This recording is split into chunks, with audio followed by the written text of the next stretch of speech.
Good morning everyone. अब last class का revision तो कुछ नहीं करना है ही नहीं कुछ, है ना जी। हाँ बस, तो चलिए एक काम करते हैं, डेरिवेटिव स्टार्ट करते हैं। कुछ लोग तो आए ही नहीं अभी, आने वाले आते रहेंगे। ये देखिए, कुछ लोग को डेरिवेटिव का नाम सुनते ही डर लग जाता है ना जी। कुछ लोग को बुखार भी आ जाते हैं और कुछ लोग को टाइफाइड भी हो जाता है, पता नहीं क्यों होते हैं। जबकि अगर समझोगे तो इसको बहुत ही आसान है, सिर्फ रूल्स एंड रेगुलेशन समझने में थोड़ा सा हमें टाइम लग जाता है, क्योंकि ये एक्सचेंज में ट्रेड होते हैं और एक्सचेंज के रूल्स एंड रेगुलेशन में थोड़ा सा प्रॉब्लम है। अदरवाइज कॉन्सेप्ट में देखा जाए तो कॉन्सेप्ट तो एक लाइन का है। किसी भी कॉन्ट्रैक्ट को हम लोग, यानी कि मैं इसको पहले रफली थोड़ा सा बताने की कोशिश करता हूँ।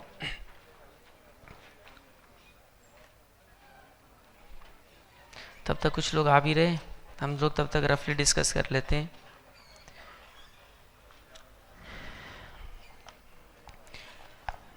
डेरिवेटिव को अगर एक लाइन में समझना हो तो आप इसको याद रखिए, ये एक कॉन्ट्रैक्ट है। बस डेरिवेटिव ना बोल के आप उसको एक कॉन्ट्रैक्ट बोलिए, 1 मिनट में समझ आ जाएंगे। ये एक कॉन्ट्रैक्ट है किसी भी चीज़ को बाई या सेल करने का।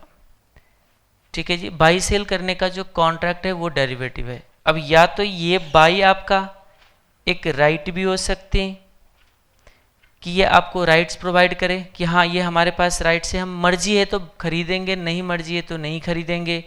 आपके पास ये राइट्स भी हो सकती है इसका भी, या दोनों का राइट्स एंड ऑब्लिगेशन दोनों हो सकते हैं। तो ये सारा चीज़ डिफरेंस है इसमें कुछ, यानी कि हर कॉन्ट्रैक्ट के अंदर किसी भी एक अंडरलाइन को बाई करने की बात करेंगे। अब बोलेंगे कि ये अंडरलाइन क्या है। जैसे अगर शेयर बाई करने की बात कर रहे हो तो शेयर ही इसका अंडरलाइन है।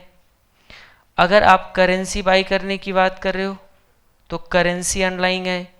या फिर कॉमोडिटी भी हो सकते हैं, जैसे कि गोल्ड, सिल्वर, जिंक, एल्युमिनियम, सब कुछ ये जिनके ये बन जाएंगे आपके लिए अंडरलाइन।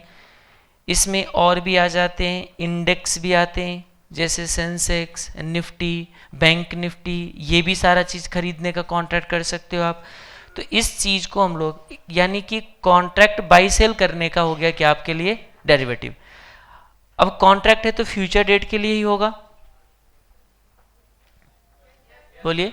अगर कॉन्ट्रैक्ट है तो फ्यूचर डेट के लिए होंगे।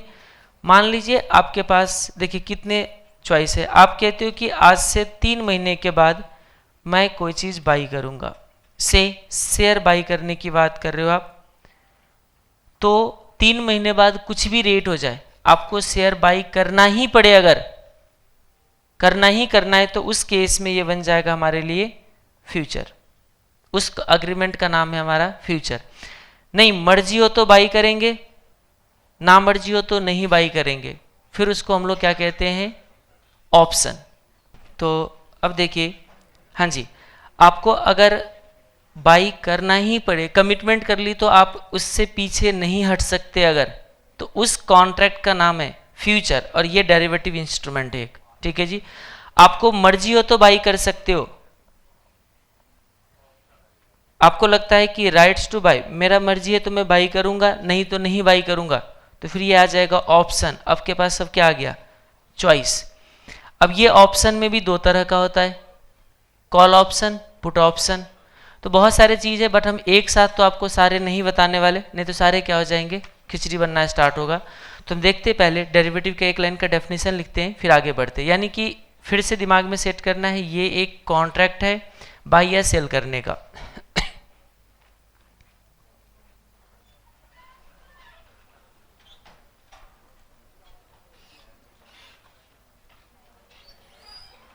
Derivative is a contract between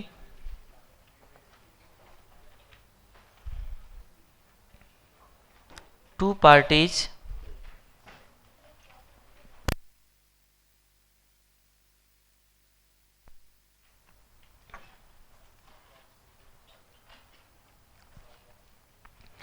to buy oblique sell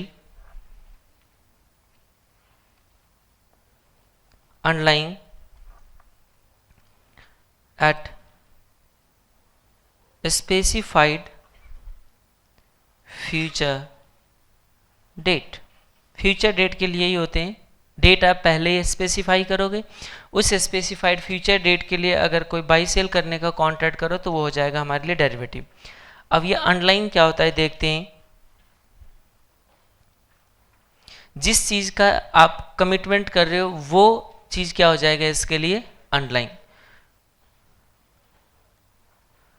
underline या इसी को हम लोग अंडरलाइन एसेट्स भी कहते हैं। अंडरलाइन बोलो या ब्रैकेट में लिख लो अंडरलाइन एसेट्स में भी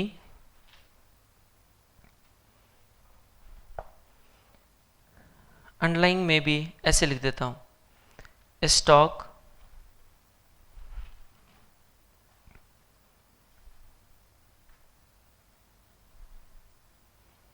करेंसी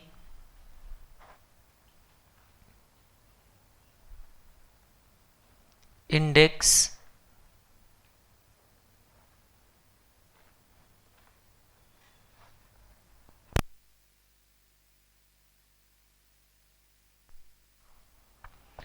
कमोडिटी etc ये सारे आ जाएंगे आपका। जैसे स्टॉक में तो आपको पता ही है, इंडेक्स के ब्रैकेट में सिर्फ लिख लो इंडेक्स क्या होते हैं, निफ्टी, सेंसेक्स, बैंक निफ्टी, 3 लिख लो आप लोग, क्योंकि सबसे ज़्यादा जो ट्रेड होते हैं वो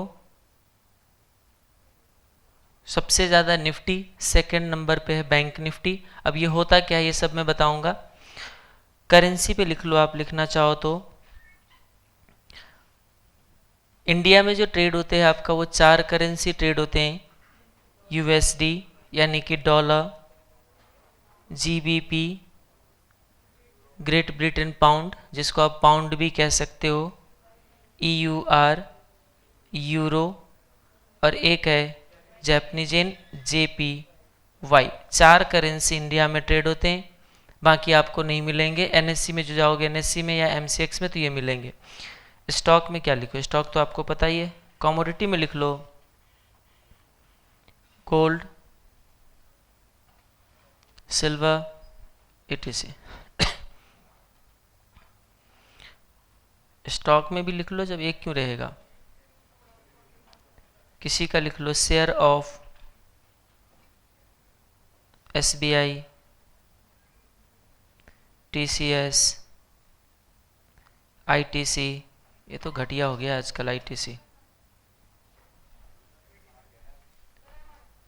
एमआरएफ, उसके लिए तो हिम्मत आज तक मैं नहीं कर पाया। स्टूडेंट कहाँ से करेंगे बताओ।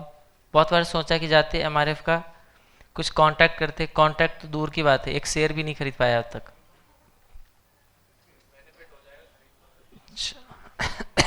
अब भी खरीदेंगे तो बेनिफिट ही होगा, क्योंकि 35,000 के अराउंड चल रहे हैं ना। फिर मार्केट जैसे ही ग्रोथ बढ़ने के चांस होंगे इंडिया में, जैसे ही ग्रोथ बढ़ना स्टार्ट होंगे तो फिर बेनिफिट हो जाएंगे। वैसे इस क्वार्टर का इंतज़ार कर रहा हूँ, अगर इस क्वार्टर में कुछ 50% भी अच्छा कंपनी अगर रिजल्ट अच्छा डिक्लेयर करते हैं तो फिर कुछ ज़्यादा ही पैसे लगा देंगे। नहीं आएगा, बिल्कुल नहीं आएगा, देखिएगा आप। चलो कोई नहीं, अभी आगे बढ़ते हैं। ये देखिए अंडरलाइन में भी ये सारे अंडरलाइन हो जाएंगे। अंडरलाइन बस एक वर्ड दे दिया कि जिसके लिए कॉन्ट्रैक्ट कर रहे हो उसको क्या बोला जा रहा है, अंडरलाइन। तो इससे परेशान नहीं होना है कि अंडरलाइन क्या चीज़ है। अब आइए आगे।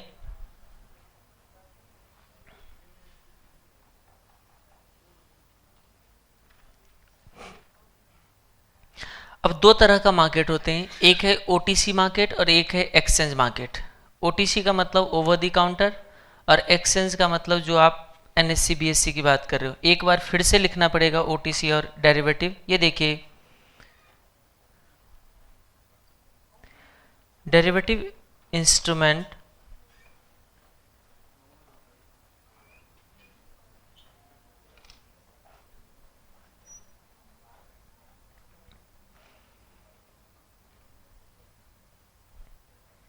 can be traded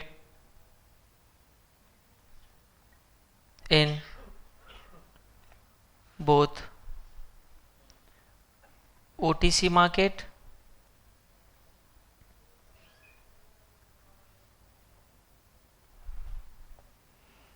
and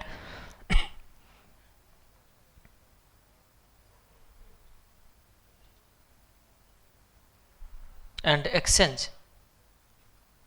exchange में भी मार्केट लगा देते हम लोग, एक्सचेंज मार्केट कर दो।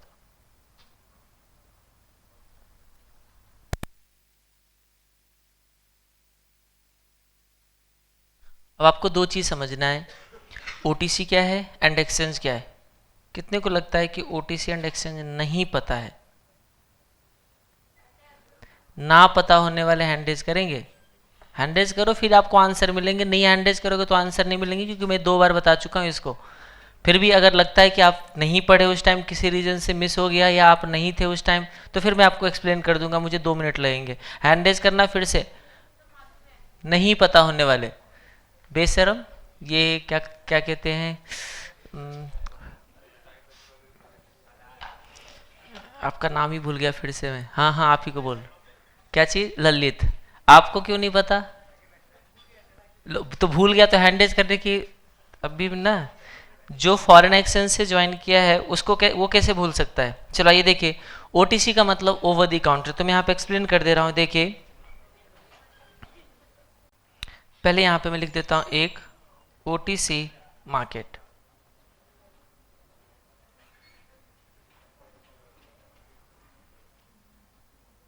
Over the counter market. आप जितने भी ट्रेडिंग करते हो ना अभी किसी भी चीज का, वो सारे ओटीसी है। 1-to-1 डील अगर कहीं पे हो प्राइवेट, 2 जने मिलके कोई कॉन्ट्रैक्ट करता हो, वो सारा क्या है, ओटीसी मार्केट। ये देखिए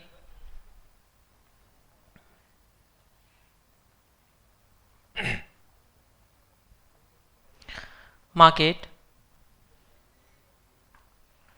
where price negotiation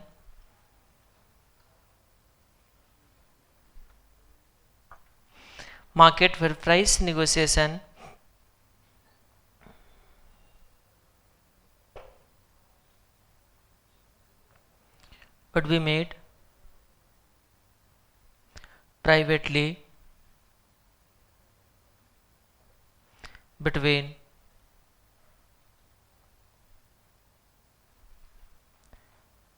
two parties. Market where price negotiation would be made privately between two parties is known as OTC market.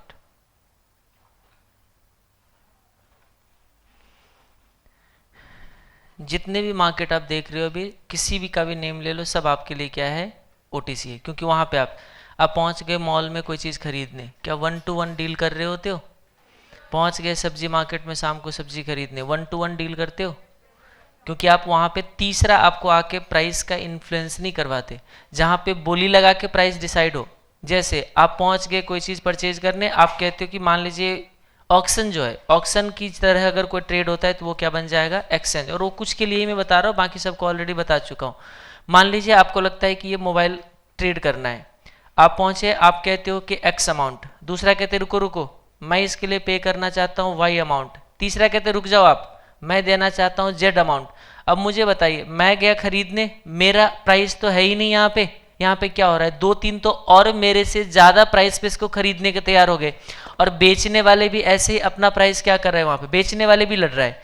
तो इसको मैं सीधा कहता हूँ ऑक्शन मार्केट को समझ लो। जैसे आप कहते हो कि मूवी वगैरह में तो देखा ही होगा, बिल्डिंग 50 लाख एक, 50 लाख दो, दूसरा कहते इतना ज्यादा नहीं बढ़ता एक ही बार 50 से 60 लाख, 55 लाख। अब इधर से आ गया। अब ध्यान से देखिएगा, आप वहां भी एक बाई कर रहे हो और जाके जाओ किसी 2 जने के बीच, मान लीजिए उसी सेम जो बिल्डिंग बेचना चाह रहा था उसके पास पहुंच गए और काउंटर पे बैठ के आप 2 जने ने सिर्फ प्राइस डिसाइड किया। आप कह रहे हो कि नहीं भाई साहब आपका प्राइस 50 लाख ज़्यादा है, एक काम करो थोड़ा सा कम कर दो, या वो कहते क्या बात कर रहे हो, इसका मार्केट रेट अभी इतना चल रहा है, आप जने दो जने मिलके प्राइवेट कॉन्ट्रैक्ट कर रहे हो, क्या बन गया ओटीसी, या वो बोली बोली लगा के ट्रेडिंग किया जा रहा है एक्सेस, इतना ही डिफरेंस है और कुछ नहीं है। Two parties known as OTC. Share के लिए, स्टॉक के लिए कोई बता सकते हो ओटीसी मार्केट? बैंक्स तो है ही, ठीक है, प्राइवेट तो हो गया, मैं शेयर के लिए बात कर रहा हूं, शेयर के लिए, स्टॉक के लिए कोई ओटीसी मार्केट? हाँ प्राइवेट मार्केट, बाकी तो जितने हैं आपको बाकी चीजों के लिए तो पता है, मैं स्टॉक के लिए पूछ रहा हूं।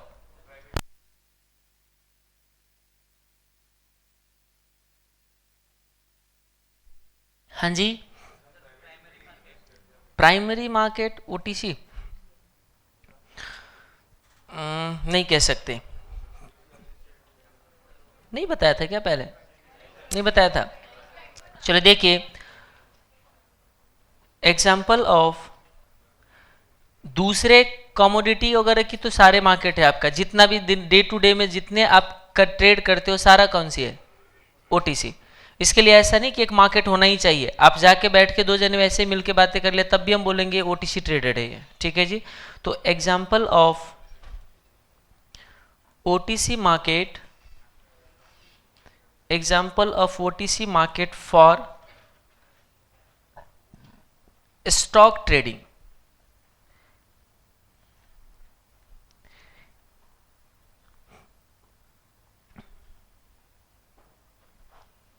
दो आप लिख सकते हो इसमें, एक है OTCEI,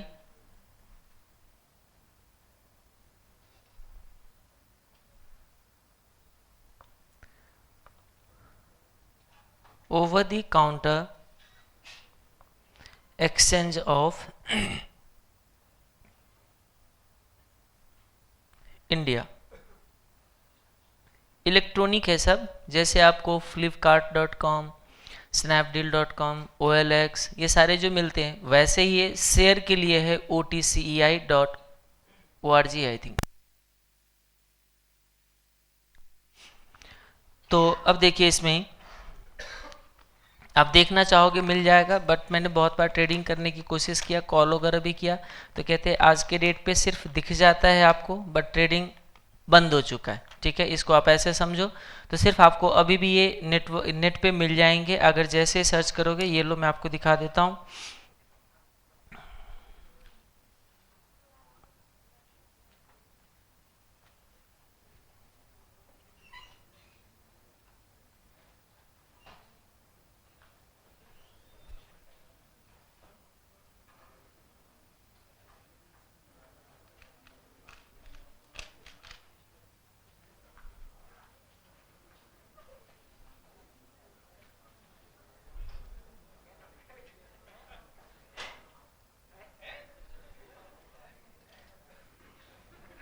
मैंने तो नहीं किया अभी ऐसा। क्या? अरे हो गया था।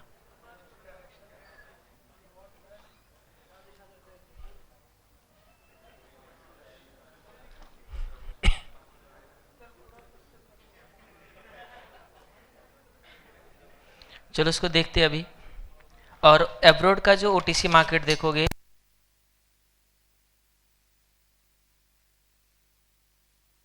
एब्रोड का ओटीसी मार्केट बताओ। न्यूयॉर्क बेस्ड आपका जो मार्केट है वो सबसे बड़ा है ओटीसी में, वो है Nasdaq.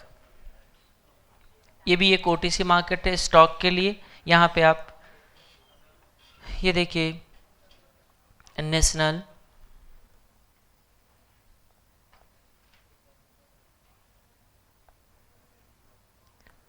Association of securities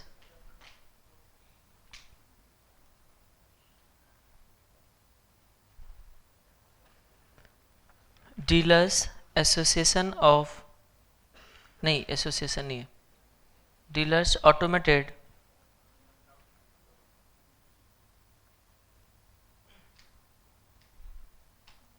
quotation system, national association of securities dealers at automated quotation system.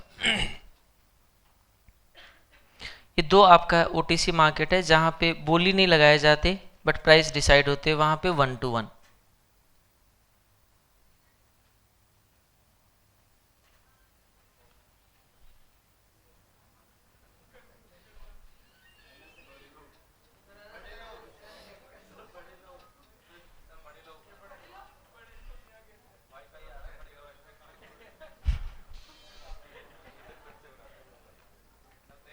ये मैंने पहले भी दिखाया था कभी आपको जीडीआर का प्राइस दिखाने के लिए। जीडीआर का जो आपका ये इन्फोसिस का जो जीडीआर है, बेकार होता है ये सब। अब आदत है वो जूम करने की मोबाइल के जैसे, इसमें कैसे होता है? कैसे होता है? हाथ से होता ही नहीं है। कंट्रोल प्लस करूं? अरे वाह, क्या बात है, थैंक यू। हाँ बढ़िया है। हाँ चलो ठीक है, समझ गए। ये देखिए, जैसे आप यहाँ पे अगर किसी भी चीज़ की प्राइस अगर डिसाइड किया जाता है, जैसे इन्फोसिस की अगर मैं बात करूँ INFY, तो यहाँ की जो प्राइस जो डिसाइड किया जाते हैं 1-to-1, बस ऐसे समझ के रखना। यहाँ पर लड़ते हुए आपको प्राइस के लिए नहीं दिखेंगे। तो ये आपका इसका कहीं पे ट्रेडिंग हाउस भी नहीं मिलेंगे। जैसे आपका जितने भी स्टॉक एक्सचेंज है सबके कुछ बिल्डिंग मिल जाएंगे, वहाँ पे आपको ट्रेडिंग हाउस है, इसका कोई ट्रेडिंग हाउस नहीं मिलेंगे। सिर्फ आपको नेट बेस्ड ये आपको प्लेटफॉर्म है जहाँ पे आप क्या कहते हैं, यहीं बैठ के शेयर ट्रेडिंग कर सकते हो। इसके लिए आप अपना अकाउंट भी ओपन करवा सकते हो, कोई ज़्यादा उसमें कुछ नहीं करना है।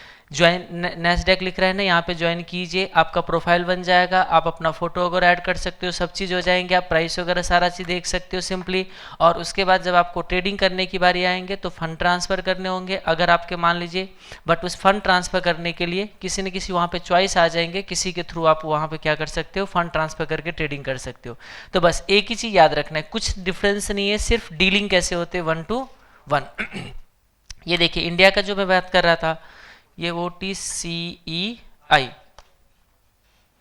बस आज डमी रह गया आज के रेट पे। कोई ऐसा ट्रेडिंग अगर आज के रेट पे कुछ होता नहीं यहाँ पे। सॉरी, इधर में चला गलती से, एक मिनट किधर है? OTCEI डॉट नेट आ गया, पहले .org हुआ करता था। ये देखिए OTC गंदा सा लग रहा है। कैसे गंदा क्यों लग रहा है आपको, बताओ? ये तो स्क्रॉल भी नहीं हो रहा, पता नहीं कैसे। ये देखिए, बस अब आपको मैंने दिखा दिया। आप चाहोगे इसमें ट्रेडिंग करके देखूं, नहीं दिख रहा है तो पता नहीं ये साइट रखा क्यों है, आज के रेट पे रखना ही नहीं चाहिए, सारे क्या कर देना चाहिए, अब डिलीट कहता है कि हम यहाँ पे अब ट्रेडिंग नहीं करवाते। ये देखिए, अब ये दो जो था आपका, ये अगर आपको आता है एग्जामिनेशन में थियरी के लिए तो आप दोनों का एग्जाम्पल दे सकते हो। ये हमारा एग्जाम्पल है, चाहे ट्रेडिंग हो या ना हो, बट हाँ नैस्डैक में होते हैं। ये देखिए सेकेंड में आ जाओ, हमारा क्या है, एक्सचेंज मार्केट। और ये तो आप हर दिन देखते हो लड़ते हुए आप बायर सेलर को। ये देखिए market where price negotiation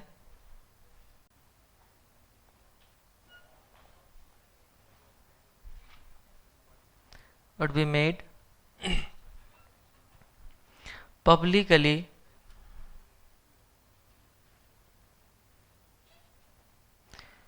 among various parties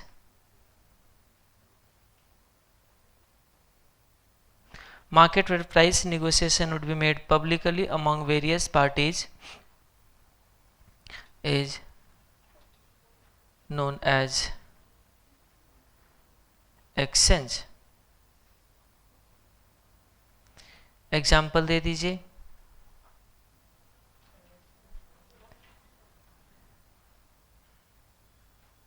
example of exchange for stock trading, दो ले सकते हो आप इसमें। क्या क्या ले सकते हो? नीचे ले निफ्टी, अरे वाह क्या बात है, होनहार है। निफ्टी सेंसेक्स एक्सचेंज है, वाह। मार्केट की बात कर रहे हो महानुभाव, मार्केट की, इंस्ट्रूमेंट का नहीं। मार्केट कौन है? कहाँ हो आप लोग?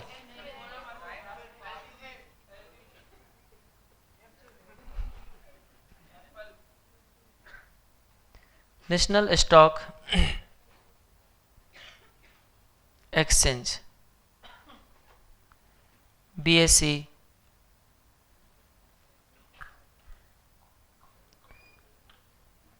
Bombay stock exchange, Sensex Nifty एक ग्रुप है, वो इंडेक्स है। इस मार्केट का इंडेक्स जो कि ये मार्केट का परफॉर्मेंस बताता है वो है Sensex and Nifty. National stock exchange market का जो अगर ब्रॉडर ग्रुप है वो है निफ्टी, और बॉम्बे स्टॉक एक्सचेंज का ग्रुप जो है वो है सेंसेक्स। अच्छा, कमोडिटी मार्केट का एक्सचेंज कौन है?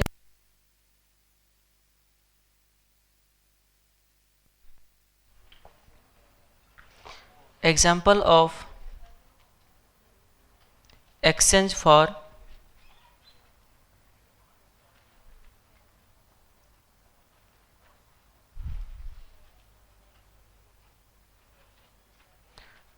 example of exchange for commodity trading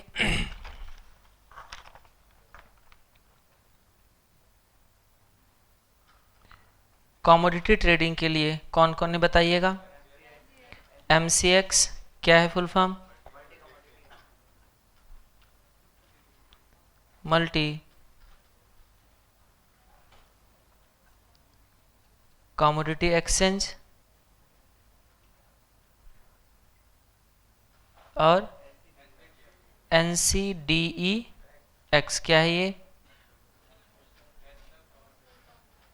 तुक्का लगा रहे हो? नेशनल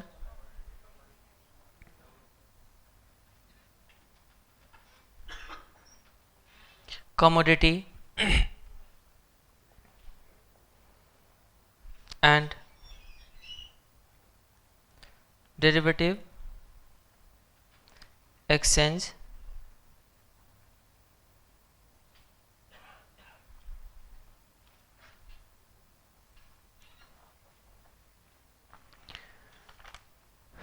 अब देखिए यहाँ पे जितने भी ट्रेडिंग होते हैं बोली लगा के, आप कहते हो मैं 10 रुपये में खरीदूंगा, दूसरा कहता है रुक जाओ मैं 11 पे खरीदूंगा।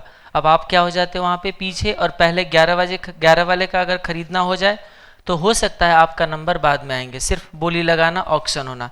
अब देखिए डेरिवेटिव मार्केट, इस दोनों मार्केट में ट्रेड होते हैं डेरिवेटिव इंस्ट्रूमेंट। तो देखिए कौन कौन सी डेरिवेटिव इंस्ट्रूमेंट एक्सचेंज में ट्रेड होते हैं और कौन कौन सी डेरिवेटिव इंस्ट्रूमेंट OTC में ट्रेड होते हैं। तो आइएगा हाँ जी,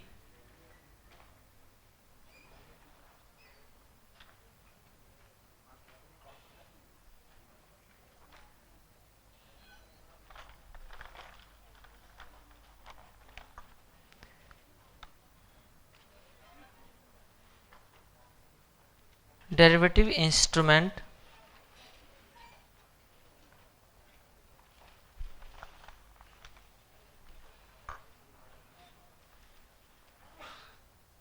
traded in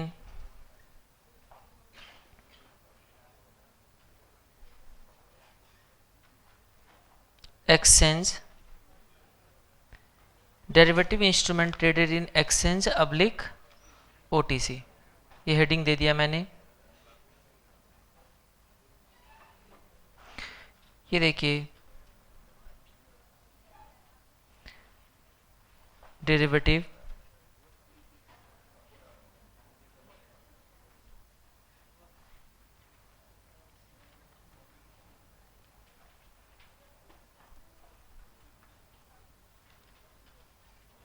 traded in exchange, traded in OTC।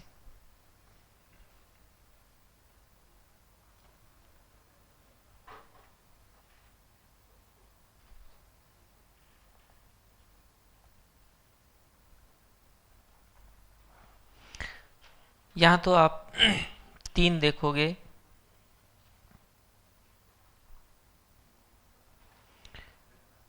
एक तो है फ्यूचर और एक है ऑप्शन।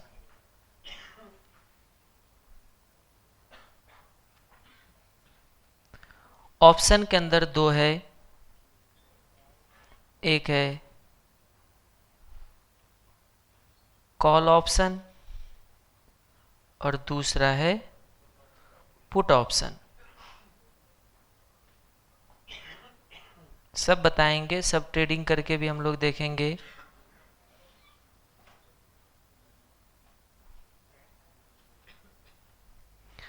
और ओटीसी में ट्रेडेड जो है इसका मतलब ये नहीं कि उसी दो मार्केट में, नॉर्मल प्राइवेट। ये देखिए, वो तो जो मैंने दिखाया था वो स्टॉक के लिए था। अब आइए यहाँ पे बहुत सारे हैं इसमें, तो अब इसमें कितना एडजस्ट हो सकता है यहाँ पे। एक तो है फॉरवर्ड, थोड़ा सा नीचे एरो लगा देता हूँ। एक है एफआरए, फिर यहाँ लिख लेते हैं। एक है आईआरएस, अभी लिख देता हूँ फुल फॉर्म में। एफआरए का मतलब है फॉरवर्ड रेट अग्रीमेंट, आईआरएस का मतलब है इंटरेस्ट रेट स्वैप। अगेन यह आ जाएगा हमारा सीएस, अब दो रह गया, सीएस करेंसी स्वैप। अब दो और, स्पेस ही नहीं है।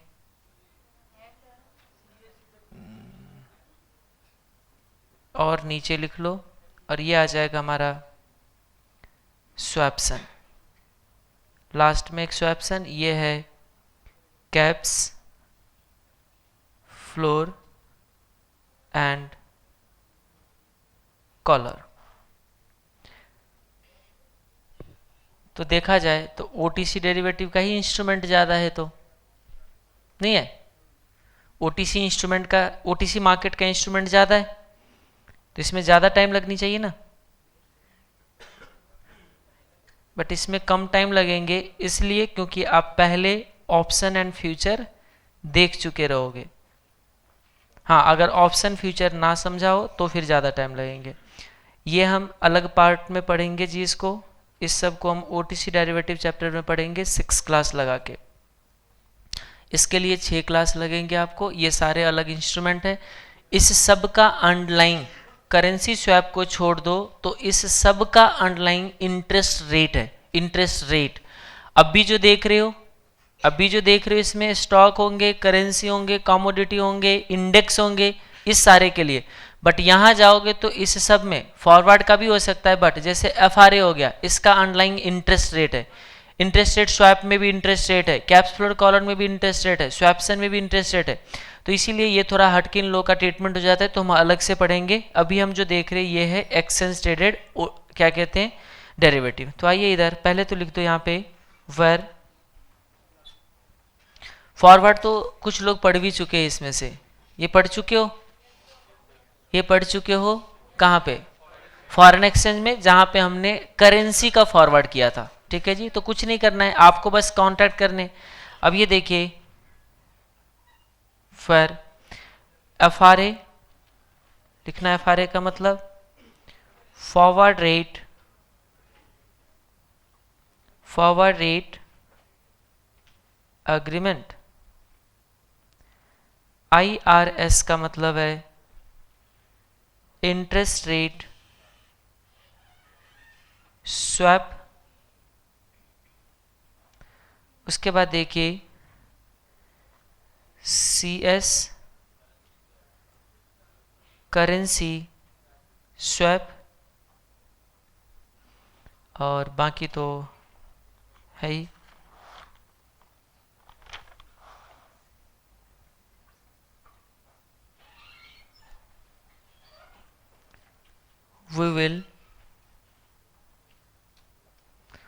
we will study about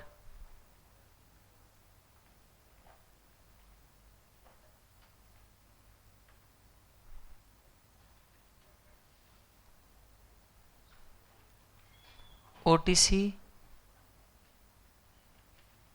derivative, we will study about OTC derivative separately in OTC derivative chapter.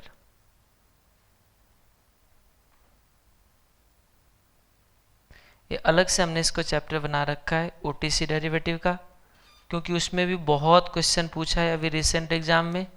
ठीक है जी, तो उसको हम अलग से पढ़ते तो ज़्यादा अच्छा रहता है।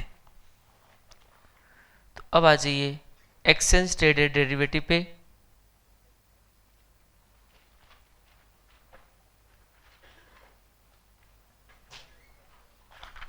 हो गया होगा इधर?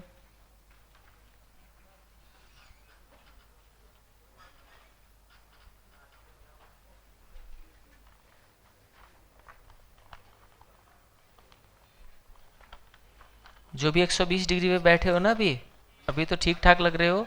थोड़ा देर के बाद क्या दिखोगे? तारे गिनते हुए ऊपर। 90 डिग्री पे बैठा करो। हो गया यहाँ तक जी? अब देखिए, अब हमारे पास चॉइस है कि मैं पहले फ्यूचर स्टार्ट करूं या पहले ऑप्शन स्टार्ट करूं। ऑप्शन है लेंदी, फ्यूचर है, फ्यूचर तो एक लाइन का है, फ्यूचर तो छोटा है। तो पहले तो हम ऑप्शन कराया करते थे, पिछले 2 बैच से मैं पहले फ्यूचर कराता हूँ। ठीक है जी। अब इस बार का क्या सोच है आप लोगों का? साथ में लेके चलोगे? साथ में एक क्लास तक तो लेके चल सकता हूँ, डेफिनेशन तक कि कॉल होता क्या है, पुट होता क्या है, फ्यूचर होता क्या है, एक साथ लेके चल सकता हूँ। बट बाद में जाके आप ही परेशान होगे, खिचड़ी बनना स्टार्ट होगा। ठीक है जी।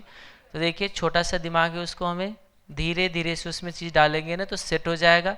और यही रीजन है कि डेरिवेटिव जो लोगों को डिफिकल्ट लगते हैं, हर चीज़ एक साथ ही पढ़ने की कोशिश करेगा। अरे एक साथ पढ़ के कितना याद रख लोगे आप बताओ? डेरिवेटिव में आपको मैंने पीछे भी बताया था, एक बड़े बड़े जो सेबी का जो चेयरमैन वगैरह है, एनएससी का, वो तो ये मान के चलते कि बड़े से बड़े ब्रोकर भी डेरिवेटिव के अंदर एक्सपर्ट नहीं है, और हम चाहते हैं कि एक दिन के अंदर ही एक्सपर्ट बन जाए। तो हमारा सोच में ही क्या है? प्रॉब्लम है। यही प्रॉब्लम होती है कि जल्दी से पढ़ेंगे और हम एक्सपर्ट भी बन जाएंगे। लाइफ टाइम से ट्रेडिंग करता रहे, वो तो एक्सपर्ट ही नहीं बना आज तक। पिछले 3 साल से मैं डेरिवेटिव ट्रेडिंग कर रहा हूँ, अभी तो मैं एक्सपर्ट ही नहीं बना इसके अंदर। क्लियर? जो आप कैसे बन जाओगे बताओ? आइए, दुनिया में कोई भी एक्सपर्ट नहीं हो सकते डेरिवेटिव के अंदर। सबसे ज़्यादा ट्रेडिंग जो है, टेक्निकल ट्रेडिंग जो है, वो किस चीज़ का है? डेरिवेटिव का। अभी देखिएगा ना, आपको मैं एनालिसिस कराऊंगा जब मार्केट का डेरिवेटिव है तो पता चल जाएगा। आइए यहाँ पे सबसे पहले हम देखते हैं यहाँ पे exchange traded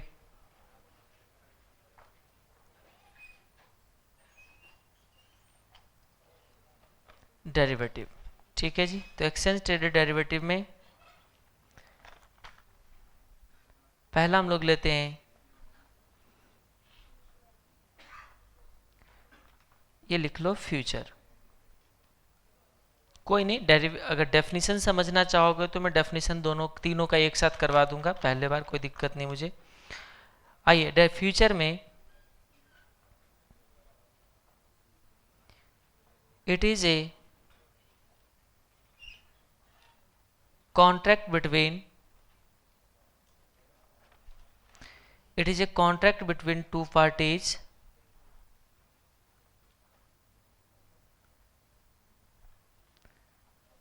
to buy, awake, sell, underlying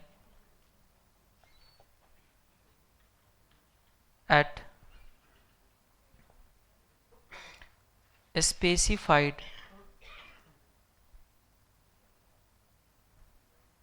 future date at a specified, या agreed प्राइस कर देता हूँ, at agreed price. It is a contract between two parties to buy or sell underlying at a specified future date at agreed price. अब कैसे होगा ये देखिए।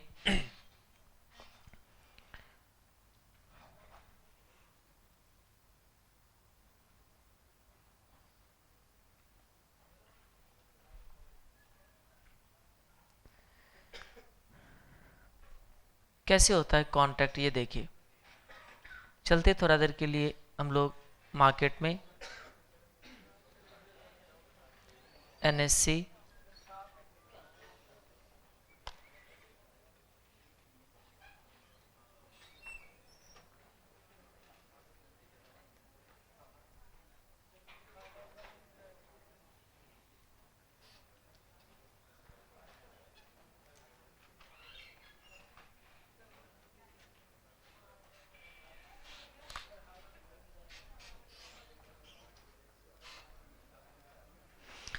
अब देखिए यहाँ पे जाओगे, विजिबल है जी पीछे तक, बोलोगे तभी तो पता चलेगा। ऐसा तो है नहीं कि मैं गॉड हूं आपके दिल के अंदर झांक के देखता हूं कि चल क्या रहा है। देखिए यहां पे जब जाओगे तो कुछ दिख रहा होगा, इक्विटी डेरिवेटिव दिख रहा है और एक करेंसी डेरिवेटिव दिख रहा है।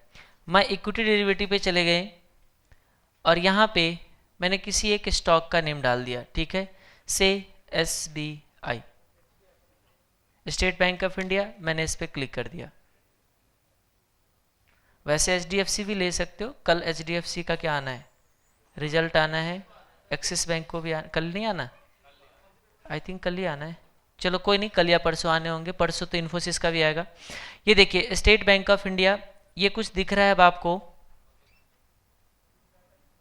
ये देखिए इंस्ट्रूमेंट का टाइप, स्टॉक फ्यूचर, 3 बताया ना अभी आपको हो सकते हैं। ऑप्शन में जाओगे तो 2 बन जाएगा, ऑप्शन में जैसे ही जाओगे ना तो यहाँ पे देखिए टाइप्स में बन जाएंगे कॉल एंड पुट, ठीक है। बट जैसे यहाँ पे फ्यूचर में सेलेक्ट करूंगा, फ्यूचर सेलेक्ट करते ही यहाँ पे देखिएगा ये डीएक्टिवेट हो जाएगा। आप यहाँ को कॉल और पुट कुछ नहीं सिलेक्ट कर सकते क्योंकि फ्यूचर एक ही होते हैं। अब देखिए सिंबल में यहाँ पे दिया जा रहा है कि बताओ कौन सी सिंबल, जैसे हमने अभी SBI का लिया था तो SBI का कोड बना रखा है NSE ने, SBIN, state bank of India.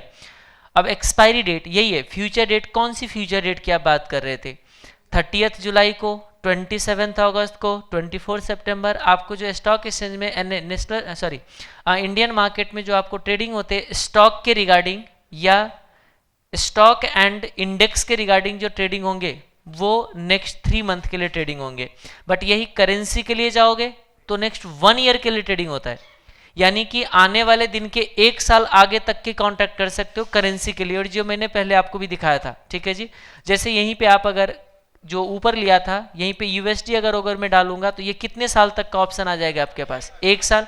इसलिए क्योंकि फेमा में लिखा हुआ है, आप अभी भी जाते हो बैंक में तो 1 साल आगे तक के लिए आज रेट आप डिसाइड कर सकते हो। बट यहाँ पे मैं स्टॉक की बात करेंगे तो 3 महीने का। अब देखिए ये आप अपने हिसाब से डेट सेलेक्ट नहीं कर सकते, पर हर मंथ का एक ही डे होंगे जो आपको कॉन्ट्रैक्ट के लिए अवेलेबल है। NSE में या BSE में भी जाओगे तो यही बात है। अब देखिए इसमें 30 जुलाई कौन से डेट होंगे, आप देखिएगा last Thursday of each month होंगे। अब चेक करके देखना चाहो मोबाइल पे तो देख लो, जुलाई का लास्ट थर्सडे आपका 30 होगा, और अगर 30 का अगर हॉलीडे हो जाए तो उससे 1 दिन पहले होंगे। मैंने चेक करने को बोला है महानुभाव, अब चेक ही नहीं करते आप लोग को, होगा ही होगा मान क्यों लेते हो, भरोसा क्यों करते हो आप लोग, चेक करके देखो ना। हाँ जी, सिर्फ ये मत बोलो कि सर ने बोल दिया तो होगा, बहुत बार सर गलत भी बोल सकते हैं, तो आप कैसे वेरीफाई करोगे। चलो अगस्त में थर्सडे है, सितंबर जुलाई में थर्सडे नहीं है अगस्त में थर्सडे, सितंबर में थर्सडे। इसका मतलब कोई हॉलीडे नहीं आया, कभी कभी तो 2 हॉलीडे बन जाएगा, थर्सडे भी हॉलीडे, वेंसडे भी हॉलीडे, तो उस केस में देखिएगा ट्यूसडे कोई कॉन्ट्रैक्ट एक्सपायर हो जाएगा। यानी कि ये एक्सचेंज ने रूल बना रखा है कि हम डेरिवेटिव इंस्ट्रूमेंट का जो एक्सपायरी डेट रखेंगे वो कौन सी डेट रखेंगे, लास्ट थर्सडे। बट ये किस चीज के लिए है, स्टॉक एंड इंडेक्स के लिए, स्टॉक एंड इंडेक्स के लिए। क्लियर है जी, ऐसे देख रहे हो ना, यहाँ पे मैं इंडेक्स डालूंगा तो सेंसेक्स निफ्टी वगैरह का आ जाएगा और उसके लिए फिर वही डेट रहेगा, बट 3 महीने ही रहेंगे। तो चलो अभी मैं SBI की बात कर रहा था, ये ले लिया मैंने 30 जुलाई। 30 जुलाई को अब कितना दिन रहता है, कम ही दिन है। चलो 30 जुलाई की बात करते हैं। तो अब देखिए 30 जुलाई के लिए मार्केट में जो कॉन्ट्रैक्ट चल रहा है अभी 271 का कॉन्ट्रैक्ट, ये LTP है, इसको कहते हैं हम लोग लास्ट ट्रेडेड प्राइस।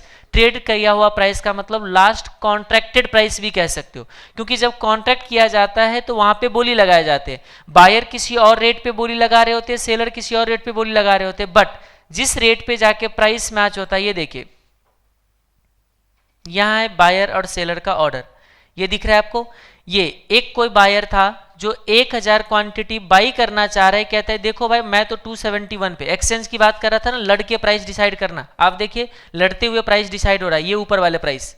ये कब का है, आज तो मार्केट क्लोज है, आज तो संडे है, तो ये कब का प्राइस देख रहे हो आप, देखिएगा यहाँ पे लिखा हुआ है डेट आपको ऊपर, एज ऑन जुलाई 17 3:30 IST इंडियन स्टैंडर्ड टाइम, यानी कि ये आपको 3:30 में जब फ्राइडे को मार्केट क्लोज हुआ था तो जो क्लोजिंग टाइम पे जो प्राइस होते हैं वो प्राइस स्क्रीन पे क्या हो जाते हैं, रिकॉर्ड हो जाते हैं। और जब तक कल मार्केट ओपन नहीं होंगे, कल 9 बजे तक ये आपको स्क्रीन एज इट इज दिखेगा, बट कल 9 बजे से लेकर 3:30 तक ये स्क्रीन क्या होते रहेंगे, आपको चेंज होते रहेंगे। हर सेकेंड क्या होता रहेगा, ये फ्लक्चुएट करता रहेगा जैसे जैसे प्राइस चेंज होंगे। तो ये देखिए, मैं अगर यहाँ पे बात करूँ तो बताइएगा ये 271.8 को कैसे इंटरप्रेट करें हम लोग, 270.80 को। ये देखिए, ये था लड़ने का जो प्राइस का दिख रहा है, जो मैं कह रहा था ना कि बायर कहता है मैं इतने पे बाई करना चाहूंगा, मैं इतने पे बाई करना चाह रहा हूँ। तो ये देखिए, एक बायर है 271.75 पे, एक है 271.70 पे, एक है 271.6, सबका देख रहे हो 5-5 पैसे का कम है। ये 5 पैसे का ही गैप क्यों है, क्योंकि एक्सचेंज आपको 5 पैसे के गैप में ही ऑर्डर प्लेस करने का राइट देता है। आप 72 पैसे लगाने की कोशिश करोगे, ऑर्डर प्राइस एक्सेप्ट नहीं करेगा, 73 पैसे एक्सेप्ट नहीं करेंगे, 5 पैसे का गैप चलता है यहाँ पे, ठीक है जी। अब देखिए, सेलर कहता है मैं 271.90 पे सेल करना चाहता हूँ, ये सेलर भी लड़ रहा है उसी चीज के लिए, ठीक है जी। तो अब आप देखिए, सेलर लड़ रहा है हाई रेट पे, बायर भी लड़ रहा है। अब आप देखिएगा, इसमें से सबसे टॉप बायर कौन है, सबसे जो महंगा खरीदना चाहते हैं वो बेस्ट बायर माना जाता है एक्सचेंज में। क्या ये सबसे महंगा खरीदना चाह रहा है कंपैरेटिवली? तो यहाँ पे 5 ही दिखा रहा है। अगर इसके अंदर जाओगे तो बहुत सारे लोग हैं, आप देख लीजिए यहाँ क्वांटिटी कितना दिखा रहा है आपको, देखो आप सही मायने में 5, 1, 6, 7, 9, 13 है, बट यहाँ देखिएगा टोटलिटी में 8,71,000 क्वांटिटी है। तो कैसे हो गया, हमें स्क्रीन पे 5 बायर दिख रहे हैं, बट इसके अंदर नंबर में हजारों क्या लाखों बायर वहां पे क्या है, ऑलरेडी है उसके अंदर, तभी तो वहां पे 8,71,000 क्वांटिटी जा रहा है। बट आप देखिएगा इधर सेलर के लिए देखना, जो सबसे सस्ता बेचना चाहता है वो बेस्ट सेलर दिख रहा है, सबसे सेलर। तो फिर तो बोलोगे यही चीज तो इक्विटी के ट्रेडिंग में भी हो रहा था। तो भाई ऑर्डर तो प्राइस तो वैसे ही डिसाइड होंगे, सिर्फ डिफरेंस इस बात का है कि वहां पे स्टॉक का बोली लग रहा था, यहाँ पे कॉन्ट्रैक्ट का बोली लग रहा है कि मैं कितने पे SBI का शेयर खरीदना या बेचना चाह रहा हूं। तो ये देखिए, इसका सेल क्वांटिटी देखेगो तो 24,87,000। सेल का प्रेशर ज्यादा है या बाई प्रेशर ज्यादा है? सेल प्रेशर ज्यादा है, क्लियर है जी। तो सेल प्रेशर ज्यादा है, और इसी की वजह से सेल प्रेशर ज्यादा होने का मतलब ये है, कहीं ना कहीं ये इंडिकेट कर रहा है कि आने वाले टाइम पे इसका प्राइस गिर सकते हैं। बोलोगे आने वाले प्राइस पे क्यों, आज क्यों नहीं? आज भी देखो गिरा हुआ है, आज भी 90 पैसे गिरा है, क्योंकि सेलर ज्यादा हो जाएगा तो सस्ते रेट पे भी बेचने को तैयार हो जाएंगे। क्योंकि यहाँ पे जब लड़ रहे होते हैं तो कहता है हम रेस में पीछे ना हो जाए, हम रेस में पीछे ना हो जाए, हमें जल्दी करना है। तो जिसको जल्दी करना होगा अपना प्राइस क्या करेगा, वो कम करेंगे। तो चलो इसी एग्जाम्पल को हम लोग ले रहे हैं, और इसी एग्जाम्पल को मैं आपको 30 जून तक क्या करूंगा, कंपैरिजन करवा दूंगा, और मैं कल इसी में आपको ट्रेडिंग करके भी दिखा दूंगा। तो आइए यहाँ पे, क्योंकि आज तो ट्रेडिंग हो नहीं सकता, तो आज हम पूरा चीज समझ लेते हैं। कॉन्ट्रैक्ट करने जा रहे हैं, ये फ्यूचर है, तो कॉन्ट्रैक्ट कैसे किया जाए। ये देखिए, ये रहा। वैसे पेपर पे तो कॉन्ट्रैक्ट नहीं होता, आज के रेट पे तो सारे के सारे इलेक्ट्रॉनिक कॉन्ट्रैक्ट है, इलेक्ट्रॉनिक कॉन्ट्रैक्ट है, बट फिर भी मैं आपको फीलिंग दिलाने के लिए एक कॉन्ट्रैक्ट पेपर बना देता हूं। यहाँ पे ये है एक कॉन्ट्रैक्ट, और ये कॉन्ट्रैक्ट ऐसा है जिसमें आपने कमिटमेंट कर ली तो अपने आप का नहीं सुनोगे। ये सलमान खान वाले कॉन्ट्रैक्ट है, ठीक है जी। कमिटमेंट कर ली तो अपने आप का नहीं सुनना। कैसे नहीं सुनना, अगर आप मार्केट में गए और कहते हो कि SBI का, आप ध्यान से देखिएगा, SBI का शेयर 271.80 में आप कहते हो बाई करूंगा, तो आप अगर बाई करते हो तो सेलर तो कोई होना चाहिए ना। आप मुझे बताइए, यहाँ पे बायर है, यहाँ पे सेलर है, क्या बायर सेलर को पहचानता है? सेलर बायर को पहचानता है?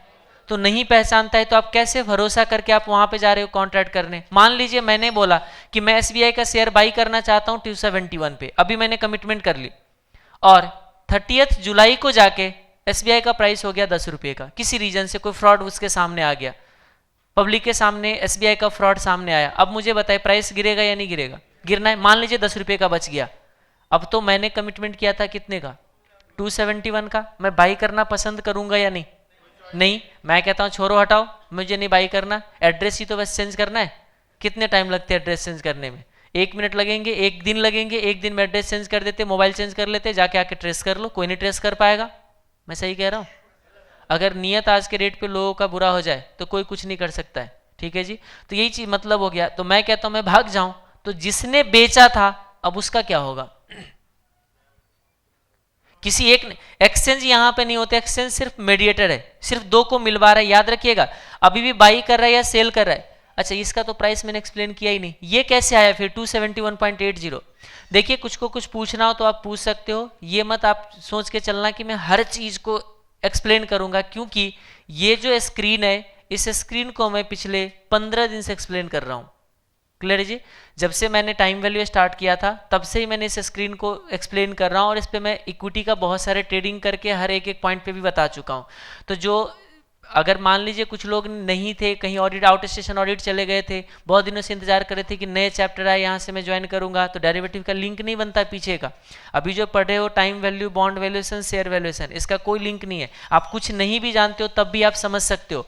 हाँ, थोड़ा बहुत जो कैसे ट्रेडिंग वगैरह का लिंक बनेगा तो उसको मैं स्किप करूंगा। अगर आपको प्रॉब्लम है तो आप क्या कीजिए, तुरंत पूछिए कि कहाँ पे क्या चीज आपको डाउट है। क्लियर है जी?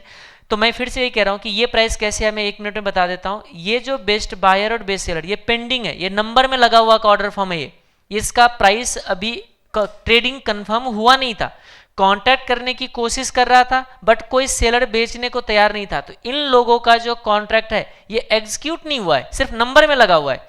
ये जो आप देख रहे हो ना 8,71,000 या 24,87,000, ये जो है ये अभी ऑर्डर एग्जीक्यूट नहीं हुआ है। ये लोग बेचना चाह रहा है 24 लाख क्वांटिटी में सारे मिलके, बट इसका बिका नहीं है। ये जो है देखिए 871 जो है ये भी खरीदना चाह रहा है सब मिलके, बट किसी का अभी खरीदा गया नहीं है। तो जिसका खरीदना बेचना कंफर्म हो गया वो कितना है, तो ये देखिए इधर ये रहा, ये 15,315। तो बोलो कितना छोटा एक ऑर्डर, ये लॉट है, ये कॉन्ट्रैक्ट है, एक कॉन्ट्रैक्ट 1000 क्वांटिटी का होता है, तो मल्टीप्लाई कर दीजिए 1000 से।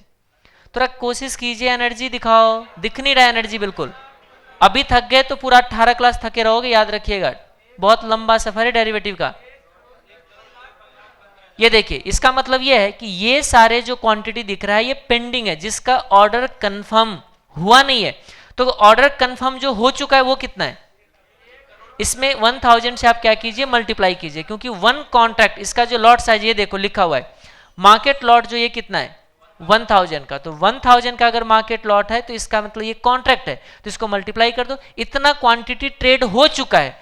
तो जो ट्रेड हुआ वो किस रेट पे ट्रेड हुआ, कितने पे?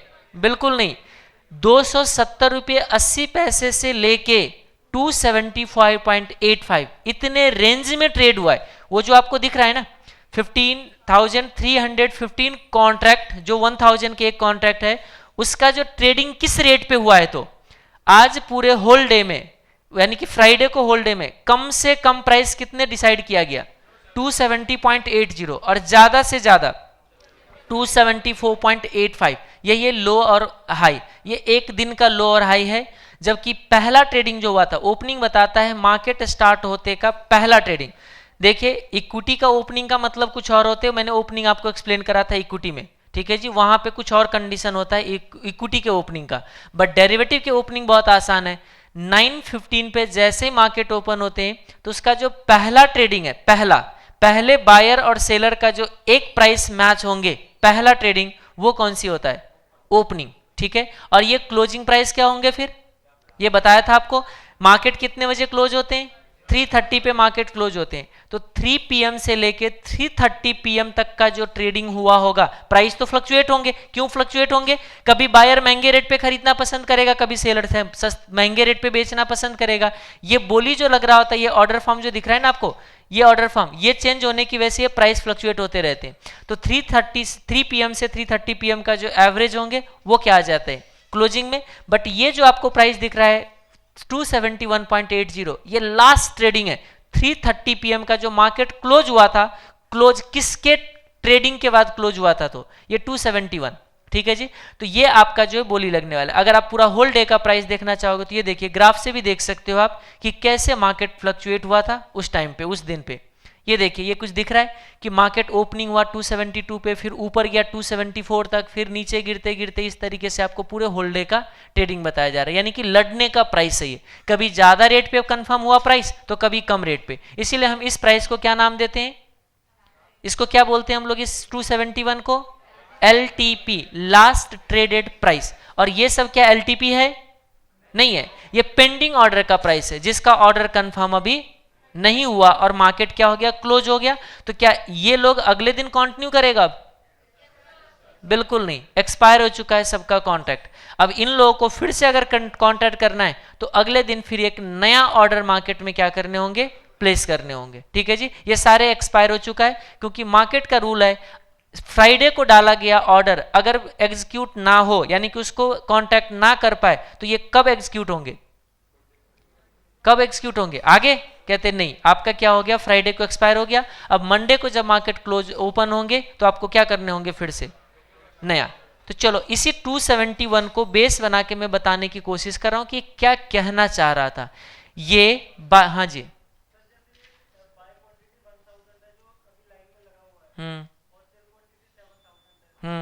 तो मान लीजिए इसका मैच होगा तो इसका 6000 पेंडिंग में दिख जाएगा।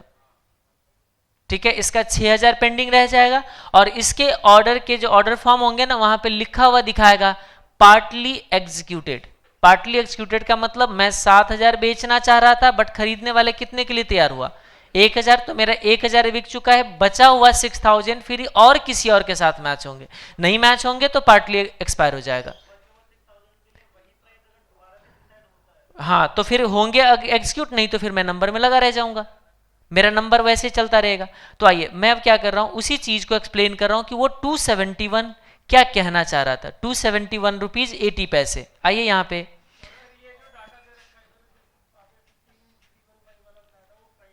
हाँ ये फ्राइडे, क्योंकि सैटरडे संडे मार्केट क्लोज होते हैं, तो दिख तो रहा था, लिखा भी तो है वो फ्राइडे। हाँ, जब आप मार्केट क्लोज होंगे ना, जिस टाइम पे मार्केट क्लोज है उस टाइम पे अगर डेटा देख रहे हो तो जैसे लास्ट ट्रेडिंग जब हुआ था तब का डेटा आपको दिख रहा होगा, पूरे दिन का नहीं दिख रहा है, वो एक टाइम का दिख रहा था, वो आपको 330 का पेज था वो।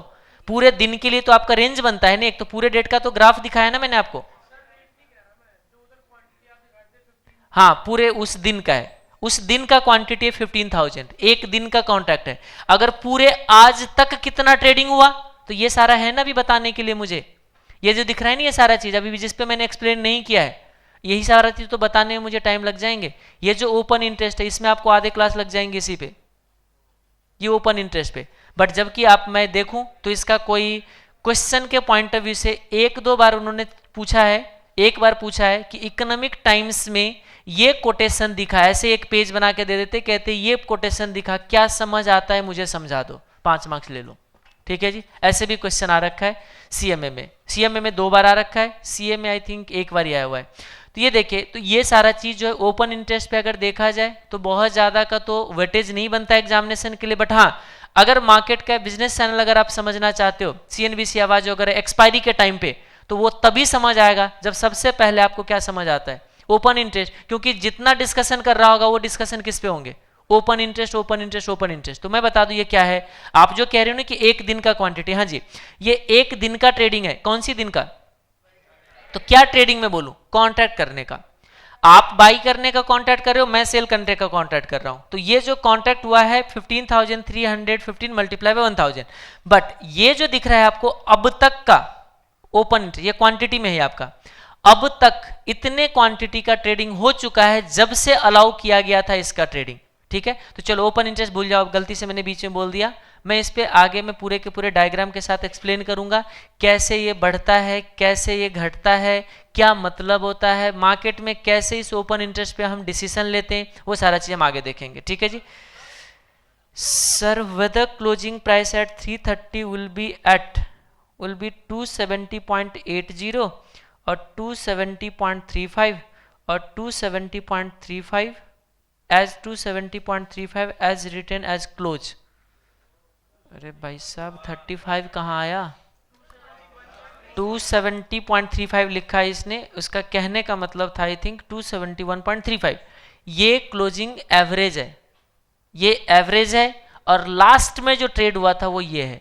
क्योंकि ये है एलटीपी, ये होता है एलटीपी, लास्ट ट्रेडेड प्राइस। बोलोगे लिखा हुआ नहीं है, नहीं लिखा है, जब मैं दूसरे स्क्रीन पे जाओगे तो लिखा हुआ मिलेगा, ये एलटीपी है। जो ट्रेड किया गया प्राइस था लास्ट में वो ये था, ठीक है, बट एवरेज किया गया ये है, ठीक है जी। तो आप एक चीज हमेशा याद, हाँ कुछ कहना चाह रहे, किसके एवरेज है? आज से नहीं, पिछले 15 दिन से मैं बोलता आ रहा हूं, एवरेज किसका होता है? प्राइस का, ट्रेडेड प्राइस का, 3 बज के लेके 3:30 तक टाइम के बेसिस पे एवरेज होता है, वो टाइमिंग बेसिस पे एवरेज होते हैं कि कितने प्राइस पे ट्रेड हुआ, ठीक है जी। आप देखोगे तो इंट्राडे का चार्ट देखिए, ये रहा इंट्राडे का चार्ट,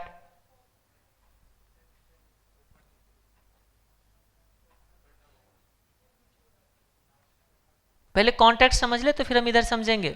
मैं तो सिर्फ वो 271 यूज करने के लिए आया था ये पेज पे, मुझे तो 271 लिखना है ना कॉन्ट्रैक्ट के अंदर, जो मैं कॉन्ट्रैक्ट बना रहा हूं ना पेपर, उस पर मुझे एक प्राइस लिखना है, तो मैं तुक्का लगाऊं उससे ज्यादा अच्छा है ना मार्केट से उठा के प्राइस लिख दूं, आपको ज्यादा फीलिंग आएगा, इसीलिए मैं गया था। ये देखो, ये है आपका,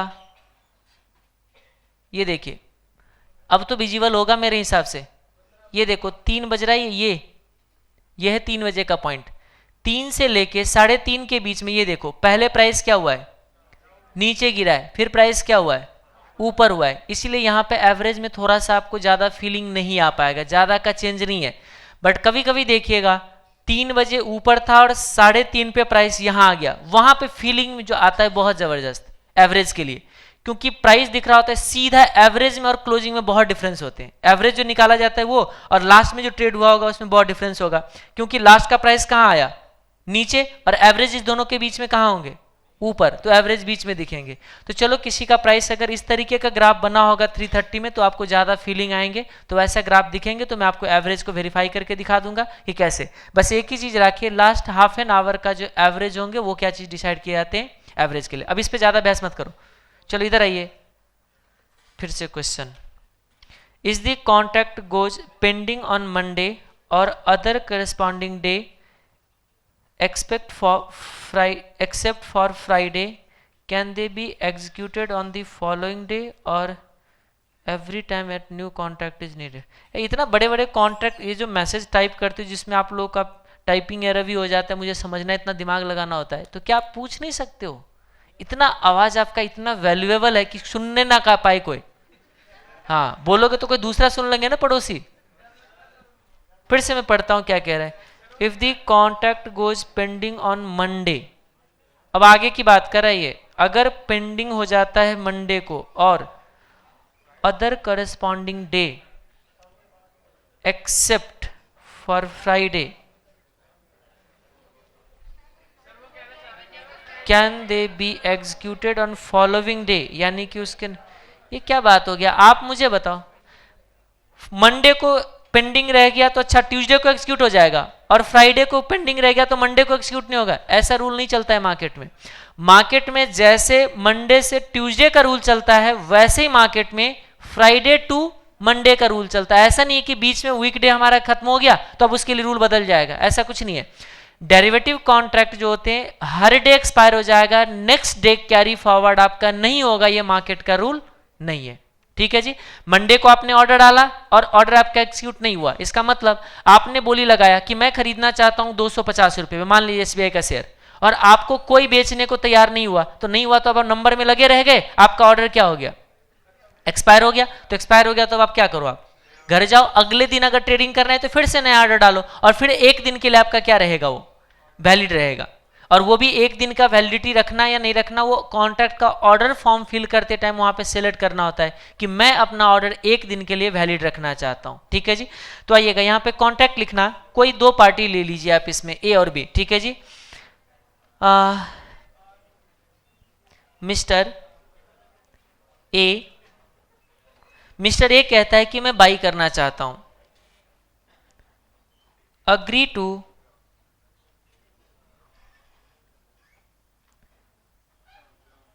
बाई SBI शेयर एट कौन सी डेट था, एट 30th जुलाई, mister A agrees to buy SBI share at 30th जुलाई, और मिस्टर बी मान लीजिए डाल देता हूं इसमें, ठीक है जी, एंड मिस्टर बी क्या कर रहे हैं यहां पे, agrees to sell SBI share. अच्छा, क्वांटिटी कितना है इसमें, थोड़ा लंबा कॉन्ट्रैक्ट हो गया, कोई बात नहीं। क्वांटिटी कितना, कुछ भी रख सकते हो, बट इसका जो लॉट चलते हैं फ्यूचर मार्केट में लॉट बना के रखा हुआ है, ठीक है जी। तो कितने लॉट है यहाँ पे 1000, एक कॉन्ट्रैक्ट जो है 1000 का SBI के लिए, तो सेल SBI शेयर। अच्छा, ये प्राइस भी कॉन्ट्रैक्ट के अंदर लिखा होगा, अभी जो कॉन्ट्रैक्ट कर रहे थे उसमें प्राइस तो लड़के डिसाइड हो रहा था, देखा ना आपने। तो चलो इसमें प्राइस भी मैं डाल रहा हूं, शेयर प्राइस जो है इस पे कॉन्ट्रैक्टेड प्राइस जो है, चलो इसी में लिख देता हूं एट कितने रुपीस पे, 270.81 था ना, सॉरी 81 तो हो ही नहीं सकता, 270.80। क्वांटिटी कितना हो गया, QTY कर दूं, इतना देर देखने के बाद भी भूल गए, लो 271 था, ठीक कह रहे हो, हाँ 271 था।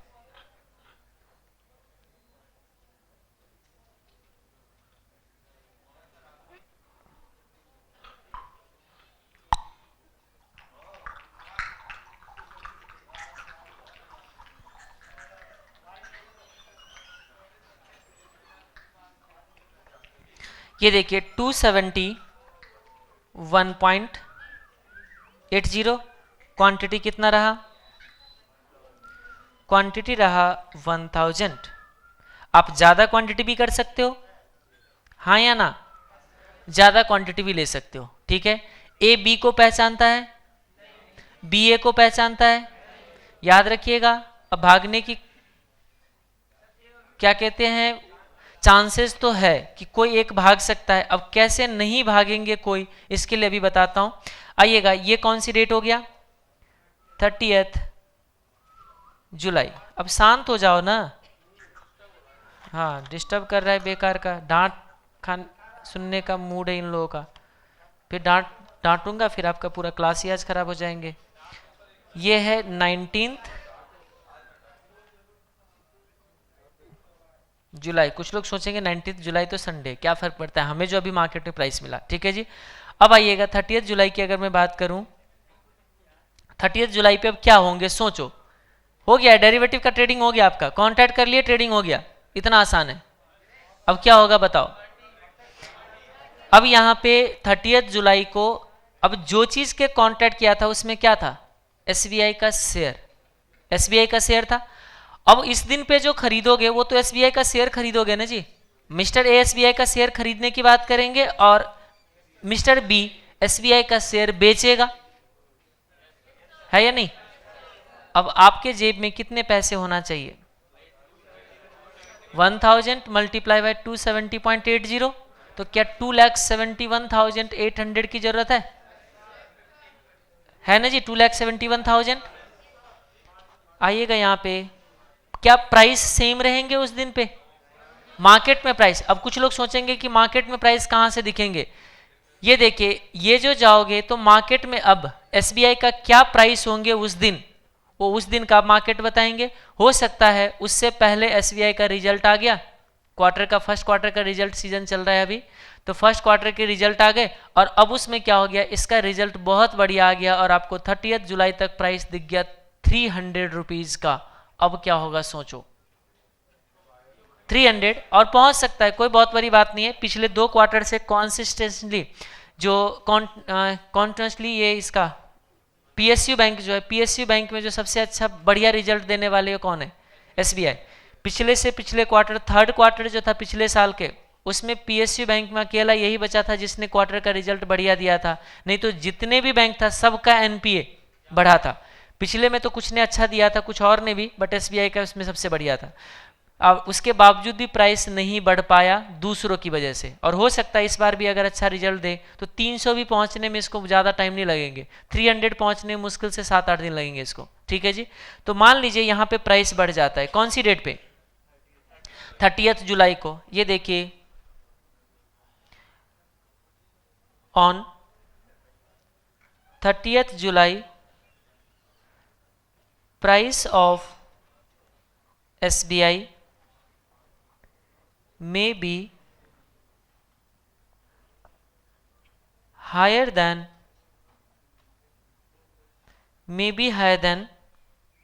rupees 271.80 or lower than 271.80, कुछ भी हो सकता है। क्या होंगे अब बताओ? ये कौन है एवरेज वाले?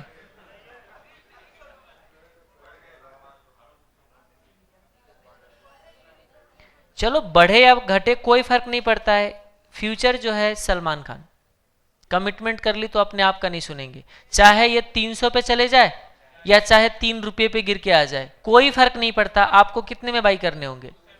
271 पे, 271.80 पे। ये देखिए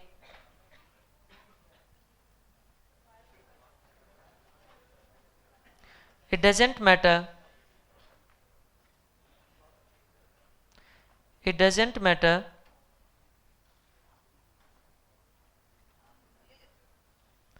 what will be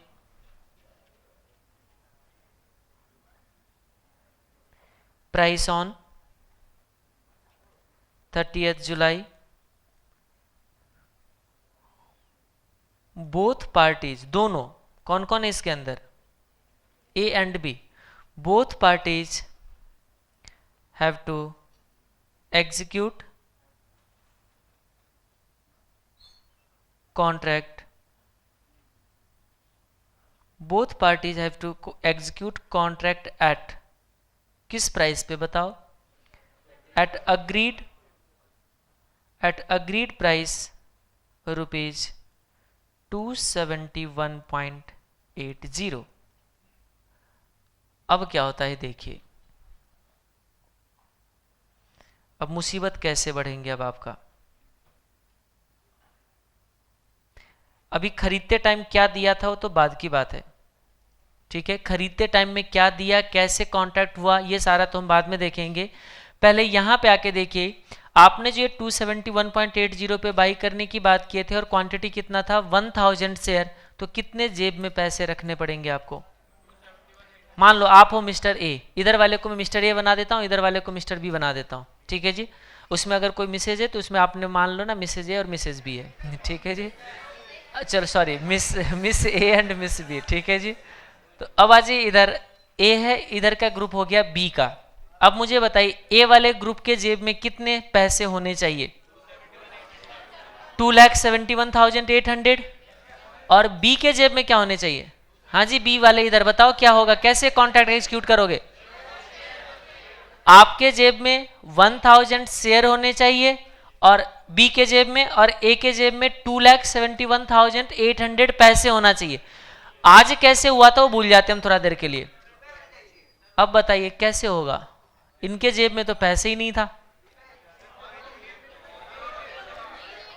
और आपके पास शेयर है ही नहीं। इसका मतलब मैं फिर से कह रहा हूं कि बी जिस टाइम कॉन्ट्रैक्ट कर रहा था शेयर बेचने का, बी जिस टाइम शेयर कॉन्ट्रैक्ट कर रहा था उस टाइम ये दिमाग में सोचा होगा कि मेरे पास शेयर नहीं है तो मैं ये कॉन्ट्रैक्ट नहीं करता।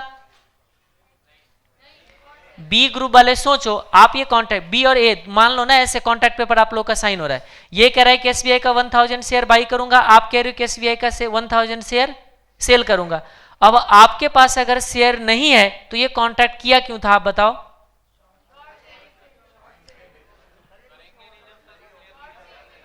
एक मिनट के लिए।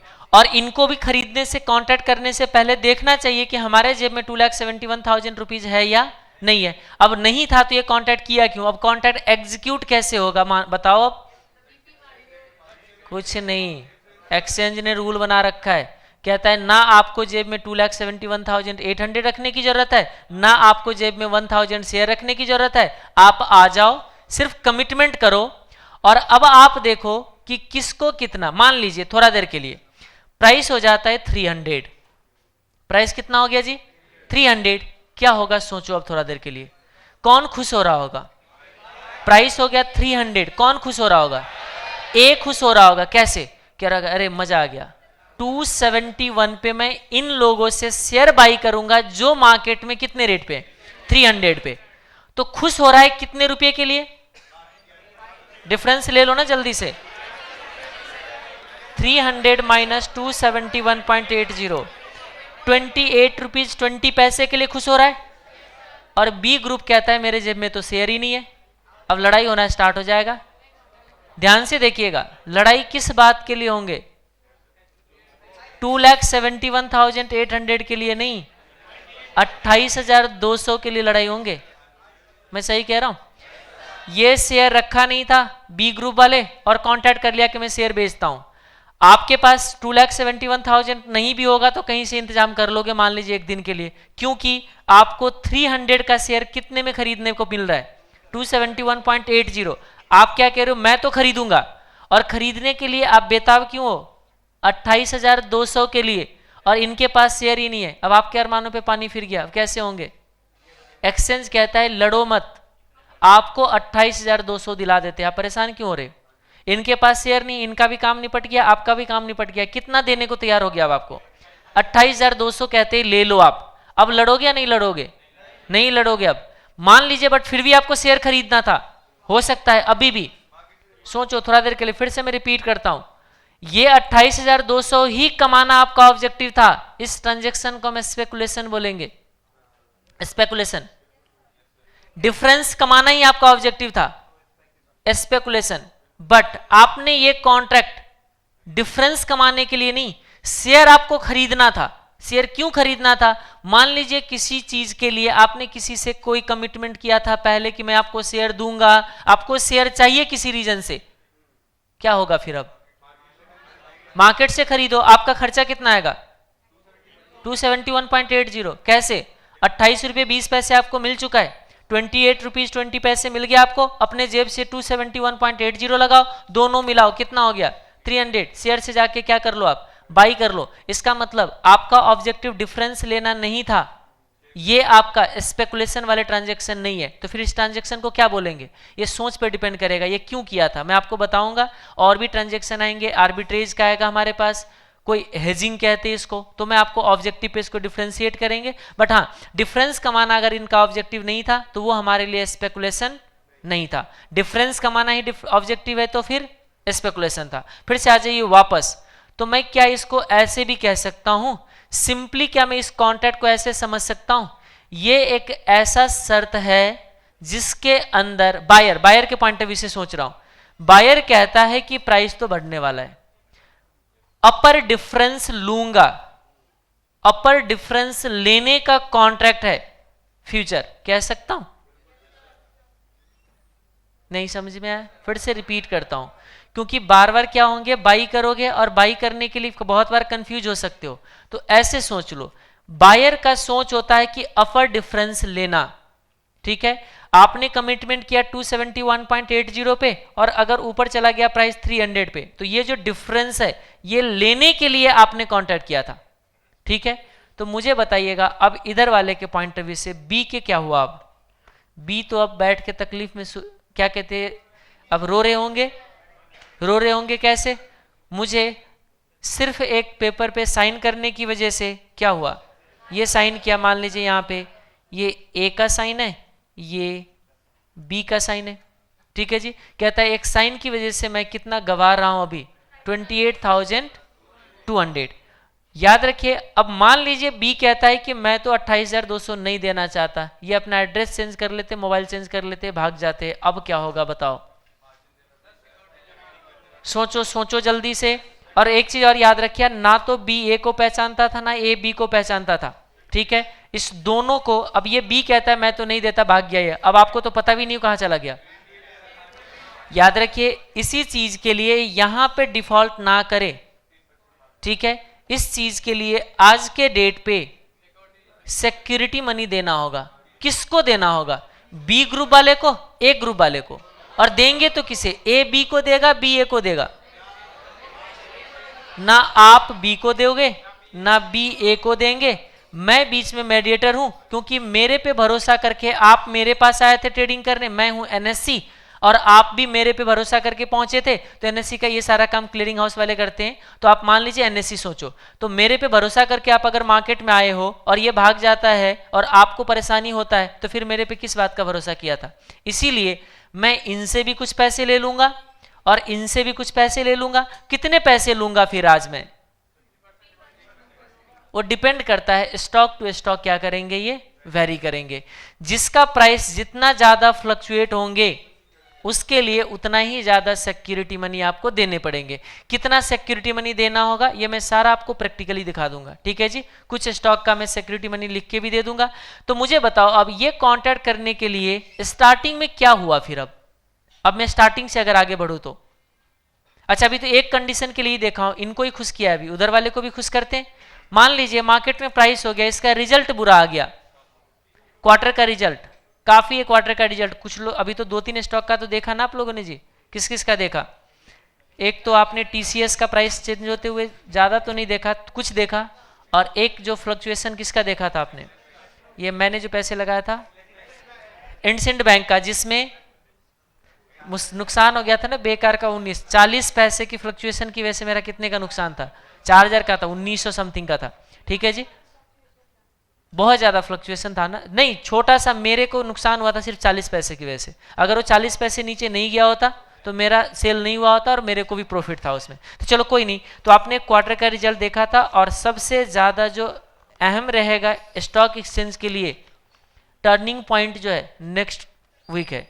नेक्स्ट वीक पूरे के पूरे टर्निंग पॉइंट है मार्केट का, इसलिए क्योंकि निफ्टी के जो 50 दिग्गज कंपनी बोलते हैं उसको, ठीक है जी, उस दिग्गज में से 10 बड़े कंपनी का रिजल्ट आ रहा है इस वीक, ठीक है। और अगर ये 10 में से 10 का रिजल्ट खराब आ जाए, निफ्टी आपको नेक्स्ट वीक दिख रहा होगा फिर से 7000, कैसे इतना भी नीचे नहीं गिरेंगे, ठीक है जी, फिर से 8200 के आसपास पहुंच जाएगा। अभी 86 पे पहुंच गया है। अब कुछ लोग सोच रहा कि निफ्टी है क्या, मैं आपको एक्सप्लेन करूंगा इसमें, ठीक है जी। और अगर गलती से 10 के 10 आ गया अच्छा, तो हो सकता है वो और भी लाइफ टाइम हाई की तरफ आगे बढ़े। और कुछ कुछ एवरेज आया तो उसी हिसाब से चलेंगे। इतना ही नहीं, अभी नेक्स्ट वीक हो सकता है मॉनसून का सेशन पार्लियामेंट में होने वाला है, जिसमें शायद जीएसटी का बिल पास होने का कंफर्मेशन ऑलमोस्ट आपका है, ठीक है जी। ऑलमोस्ट आप मान के चलना कि 95% पास हो जाएंगे, क्योंकि जो अपोजिशन वाले हैं वो क्या हो गया, साइड हो चुके, वो चुप बैठा हुआ है। तो चुप बैठा हुआ इसका मतलब कहीं ना कहीं पास हो जाएंगे। और जीएसटी बिल अगर पास होंगे तो मार्केट के लिए पॉजिटिव न्यूज है या निगेटिव न्यूज है? पॉजिटिव न्यूज है। तो ये 2-3 चीज है, यानी कि मार्केट के लिए टर्निंग पॉइंट जो रहेंगे वो नेक्स्ट वीक रहेगा। तो चलो देखते हैं सीए के लिए चलो आइए देखिए सीए के लिए। तो देखिए सीए के लिए टर्निंग पॉइंट तो तब बनेंगे जब आपका ग्रोथ क्या हो जाए, बढ़ जाए, ठीक है। ग्रोथ बढ़ेगा ऑटोमेटिकली आपका क्या हो जाएगा, आपके लिए टर्निंग पॉइंट बन जाएंगे। तो ग्रोथ बढ़ कहाँ रहा है, 6 महीने और इंतजार करो, नेक्स्ट ईयर जो होंगे आपके लिए टर्निंग पॉइंट रहेगा। चलो आइए आगे। तो अब हमें क्या क्या चीज एक्सप्लेन करना है, बताना। 2 सिचुएशन को एक्सप्लेन करना है, एक अप और डाउन को, और एक आज क्या होंगे। तो चलो 250 वाले को भी जल्दी से कंप्लीट कर लो। 250 हो जाता है तो क्या होगा देखिएगा। अब ये रो रहा होगा बैठ के, फालतू का मैंने अग्रीमेंट कर लिया था 271 में बाई करने का, मार्केट तो कितने का चल रहा है, 250 का। 250 का शेयर मजबूरी में कितने में बाई करोगे आप, 271.80। कितना महंगा, 21 रुपये 80 पैसे। अब तो आपको किसी से लोन लेने का भी मूड नहीं करेगा, ठीक है, कहते कि छोड़ो हटाओ नहीं लेते। अब ये खुश हो रहा होगा, इधर वाले क्यों खुश हो रहा होगा, सोचो जल्दी से। वो कहता है कि मान लो ये है एसबीआई का शेयर, ठीक है जी, ये रहा एसबीआई का शेयर। वो क्या सोच रहे होंगे, अरे मार्केट में बेचता तो 250। अब मार्केट का क्या मतलब है, आउटसाइड मार्केट, इक्विटी मार्केट, जहां पे इक्विटी ट्रेडिंग किया जा रहा है। ये तो कॉन्ट्रैक्ट का ट्रेडिंग था, वो डेरिवेटिव। तो आप कहते हो 250, फिर कह रहे अरे इनको मैं बेचूंगा, जो भी था, आप तो पहचानते हो नहीं इनको, बट कह रहे हो कि कोई तो शेयर बाई किया था, उसको मैं अगर बेचूं तो कितने में बेचूंगा, 271.80 पे। तो आप कह रहे हो अरे 21 रुपीज 80 पैसे मेरा क्या है, ज्यादा रेट है। अरे मजा आ जाएगा, 21 रुपीज 80 पैसे ज्यादा पे मैं क्या करने वाला हूं, बेचने वाला हूं। अब सामने वाले के पास उतने पैसे है नहीं, वो कहता है देख भाई मेरे पास 2,71,000 पैसे नहीं, एक काम करो, खुश किस रीजन से हो रहा है ये लोग, 21 रुपीज 80 पैसे की वजह से खुश हो रहा है। आप भी कहते हो ये लो 21 रुपीज 80 पैसे, उनको नहीं देते आप, किनको देते हो आप, मुझे देते हो। आपसे मैं लूंगा 21 रुपीज 80 पैसे और मैं इन्हें वापस कर दूंगा। अब आप क्या हो जाएंगे, अब आप भी फ्री, ये भी फ्री। तो याद रखिएगा इनको कौन सी डिफरेंस मिला, बी ग्रुप को, बी ग्रुप को कौन सी डिफरेंस मिला, लोअर डिफरेंस। यानी कि लोअर चेंज का जो डिफरेंस होंगे, अपर डिफरेंस मिलता है बायर को, लोअर डिफरेंस किसको मिलते हैं, सेलर को। तो अब एक चीज दिमाग में सेट कर लो, अगर आपको लगता हो कि मार्केट अपसाइड जाने वाला है, यानी कि अपसाइड डिफरेंस लेना है आपको, तो बायर बनने की कोशिश करना, लोअर डिफरेंस लेना है तो सेलर बनने की कोशिश करना। तो क्या मैं इसको फॉर फ्यूचर को सिंपली ऐसे भी कह सकता हूं कि ये एक बेटिंग है,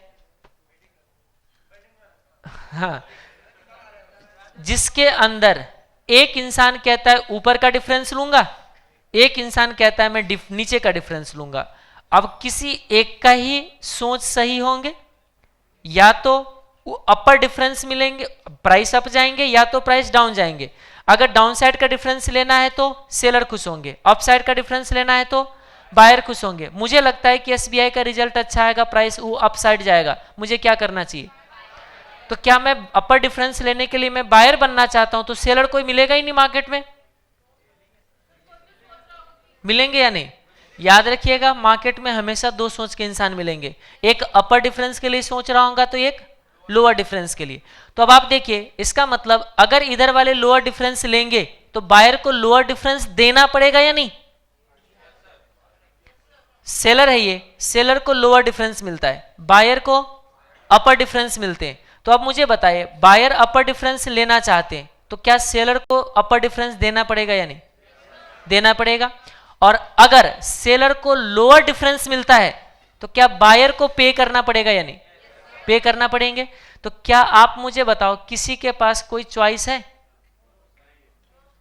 बोलो, क्या कोई आपके पास लगता है कि नहीं हम जो चाहेंगे वही होगा, नहीं होंगे, जो कमिटमेंट कर ली वही होंगे। तो इसको मैं ऐसे सिंपली बताता हूं, अब मैं 1 मिनट में मैं तीनों को लिंक कर सकता हूं आपको। ये देखिए, ये देखिए अभी कांटेक्ट कर लिया कितने रुपीस पे, 270.80 पे। मार्केट प्राइस अप जा सकता है 300 पे, मार्केट प्राइस डाउन जा सकता है 250 पे। वैसे 250 अभी तो कुछ दिनों पे गया भी नहीं, 252 तक गया है। ये देखिए लोअर डिफरेंस लेना चाहता है, किसके लिए फायदेमंद, सेलर के लिए फायदेमंद, तो बायर के लिए नुकसानदायक कह सकते हैं हम लोग।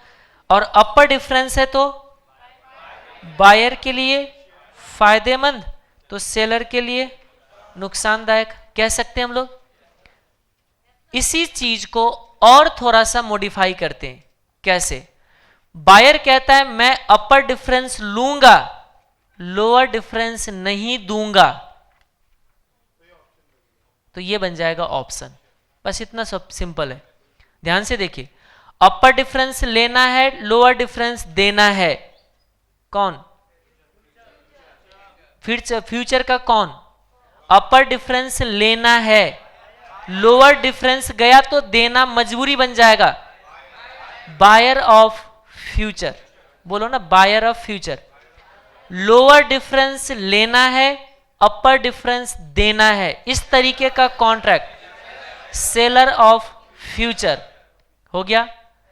अब मैं कहता हूं अपर डिफरेंस ले लूंगा, लोअर डिफरेंस नहीं दूंगा, ऑप्शन, और वो ऑप्शन है कॉल। कॉल, बाई का जो राइट होते वो होता है कॉल, ठीक है।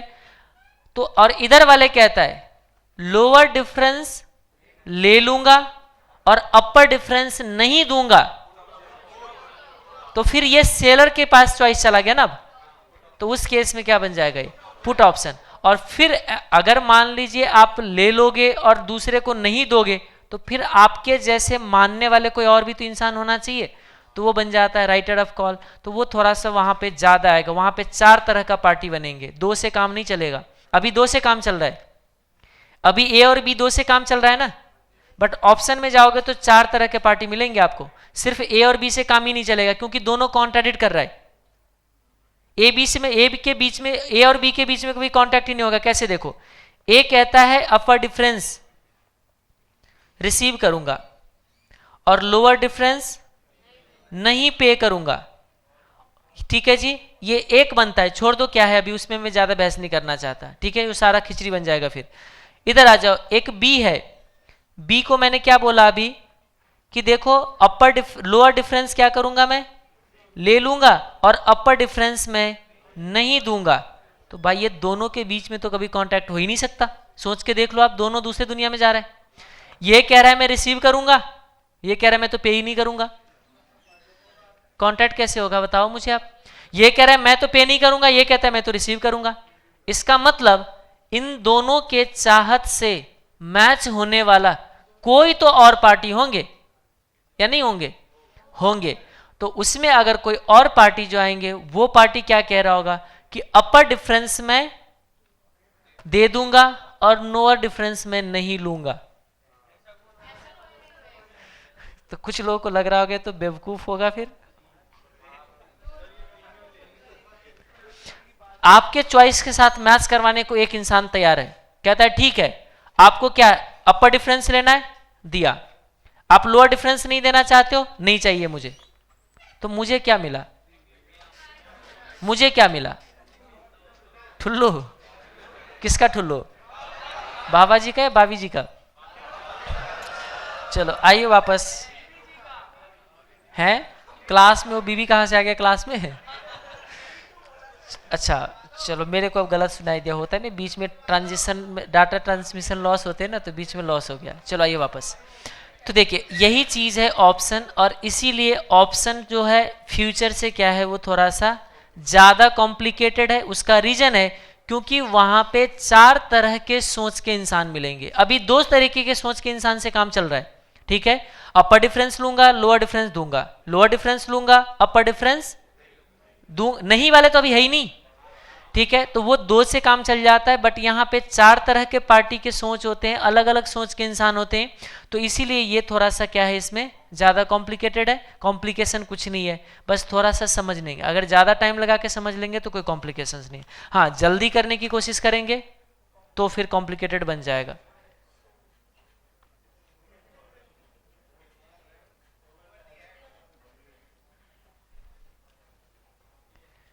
तो आइए दोनों डेट को मैं एक्सप्लेन कर देता हूं कि 31 मार्च जुलाई को क्या होंगे और आज क्या होंगे। आइए पहले 31 जुलाई को एक्सप्लेन करते हैं और फिर आज को एक्सप्लेन करते हैं। ये देखिए,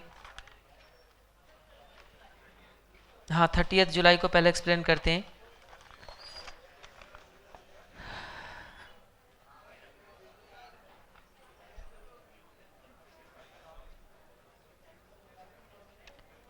एट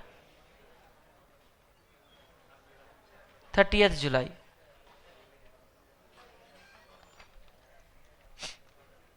दो केस हो सकते हैं। केस 1, केस 1 अगर यहां पहुंचे हम लोग तो suppose SBI share price rises to, बीच बीच में क्या हो जाता है, मच्छर काटता है क्या आप लोगों को। हाँ घोड़े आ गए।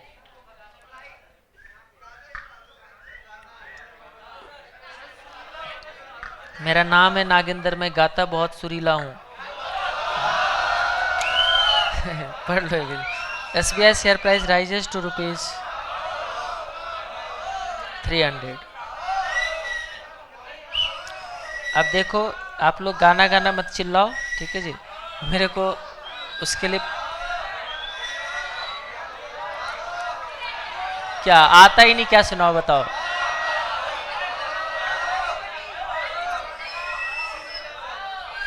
कितना चिल्लाते रहते हो आप लोग। अब मेरे को रिकॉल करना पड़ेगा, मुझे गाना आता है क्या?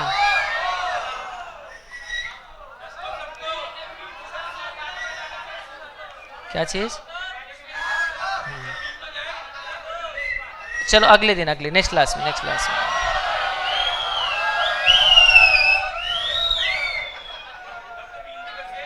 क्यों डिस्टर्ब कर रहे हो बताओ पढ़ने वाले बच्चे को?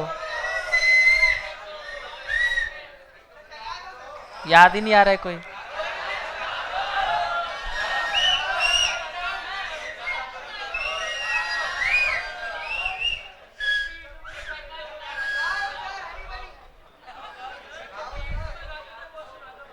चलो आइए देखिए यहाँ पे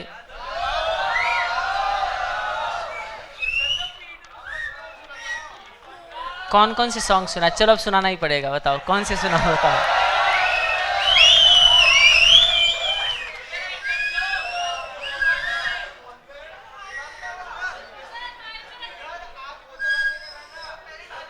याद ही नहीं आ रहा है कोई भी। चलो अभी मैं ब्रेक के बाद आपको सुनाता हूँ, ठीक है? ये देखिए मिस्टर ए, अभी सुनाऊंगा, अभी सुनाऊंगा। हैज टू बाई शेयर, अभी पढ़ लो ना, एट रुपीज 271.80।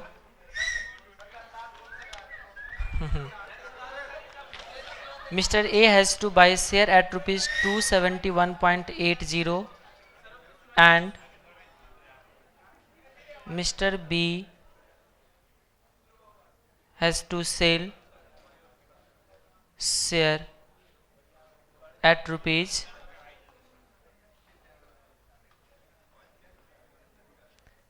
271.80। हाँ वही प्राइस होंगे ना, at rupees 271.80,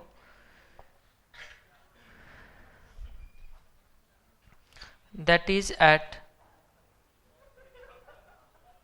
agreed price, has to sell share at rupees 271.80 even share price in market, even share price in market is rupees 300। तो बताइएगा कितना सस्ता खरीदा और कितना महंगा बेचा, या कितना सस्ता बेचा। तो इस केस में देखिए सस्ते रेट पे खरीद रहे हैं,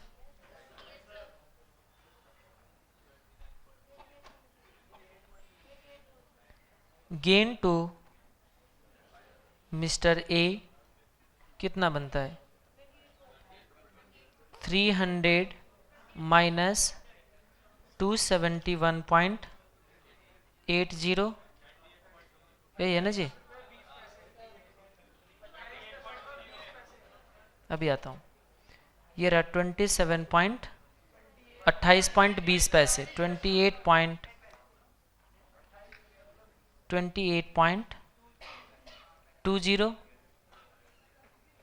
गेन टू मिस्टर ए। क्यों गेन हुआ इसको? That is buy at cheaper rate, कह सकते हैं सस्ते रेट पे बाई कर रहा है। 28 रुपये 20 पैसे का गेन हुआ। टोटल गेन कितना हुआ?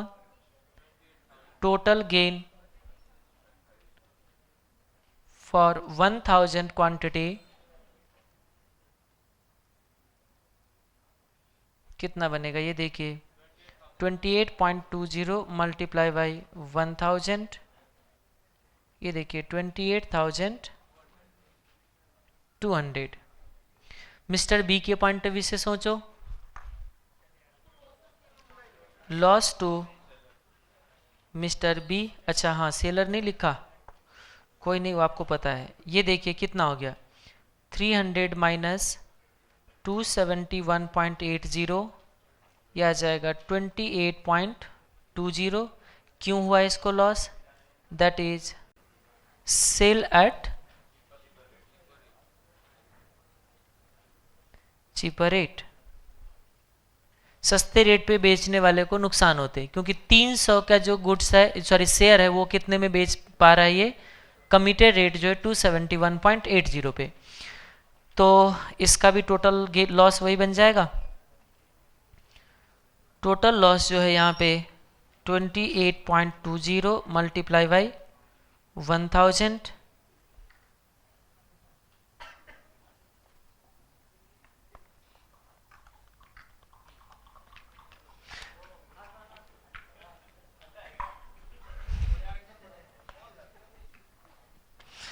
$28,200। अब आप देखिए इसमें सेटलमेंट कैसे होंगे। इसमें सेटलमेंट क्या डिलीवरी के साथ होंगे या डिफरेंस, ये जो आपका लॉस गेन है इसके साथ सेटलमेंट होंगे? डिफरेंस के साथ। तो ये नोट लिख देता हूं मैं यहाँ पे। एक्सचेंज का रूल है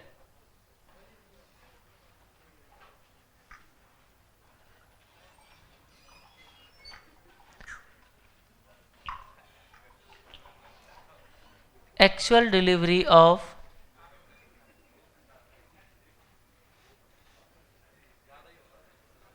delivery of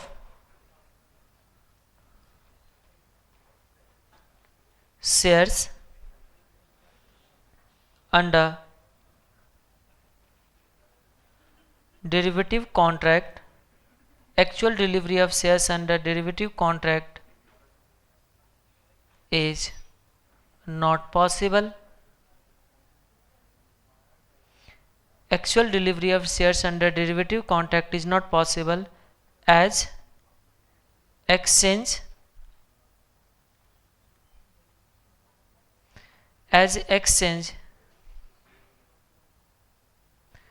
does not allow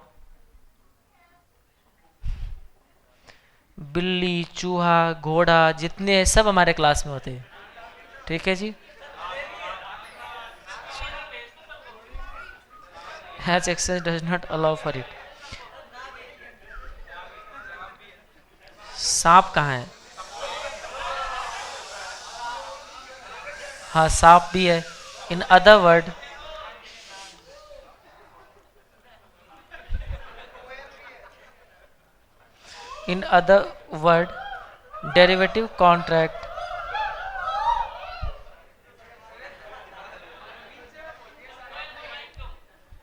derivative contract will be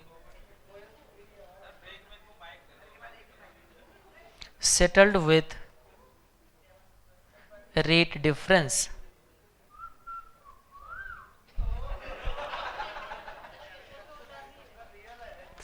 कोई बात नहीं।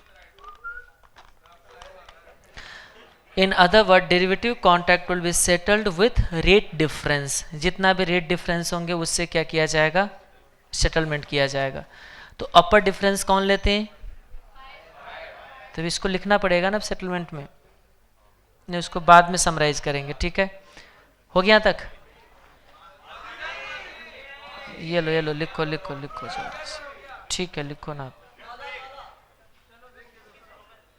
अभी ब्रेक का टाइम नहीं हुआ है, इतना जल्दी ब्रेक नहीं मिलेंगे।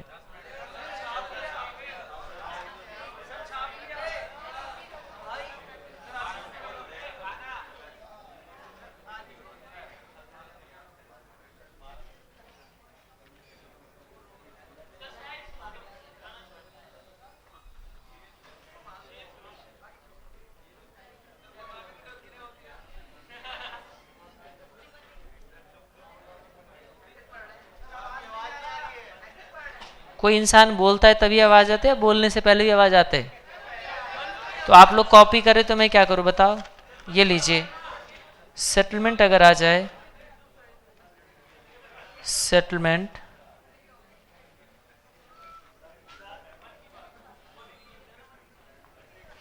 ये देखिए सेटलमेंट पे अगर आ जाए तो mister A receives 28,200, mister B pays कितना जी, रुपीज़ 28,200। ये इसका सेटलमेंट हो जाएंगे। अब डिफ़ॉल्ट से बचने के लिए कैसे रूल बनाया जाता है वो मैं बाद में बताता हूँ। आज ये दूसरा केस को आप एक्सप्लेन कर लो, फिर ब्रेक लो। केस 2 बताइए क्या होगा। केस 2 में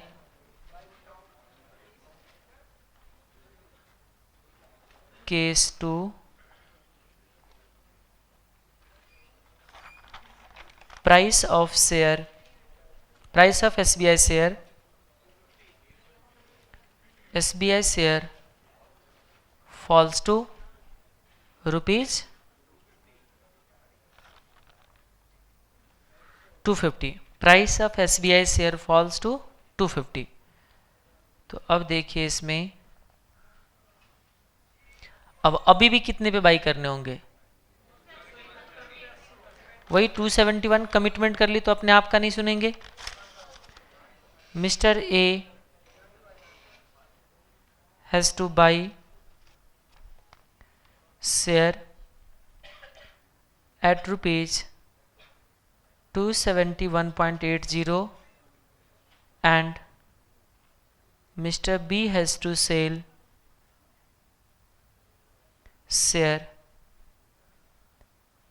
at rupees 271.80, that is agreed rate, जिस रेट पे अग्री किया था।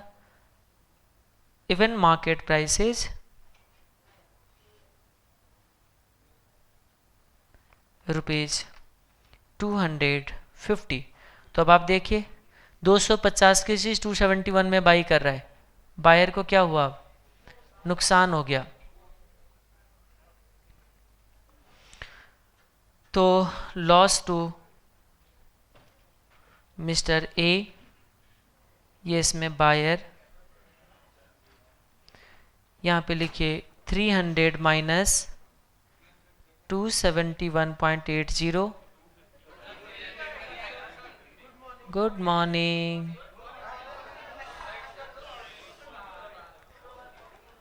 अरे गलतियां तो इंसान ही करते हैं ना जी, तो फिर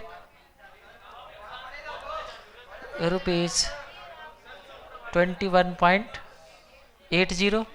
टोटल लॉस बताओ। जैसे आप लोग कभी मिस्टेक करते ही नहीं हो, कभी नहीं करते, इतना परफेक्ट हो आप लोग। तो मैं भी तो एक्सेप्ट कर रहा हूँ, नहीं कर रहा हूँ। अच्छा चलो ठीक है, अब आप आज से करूँगा। 21,800 का टोटल लॉस हुआ जी।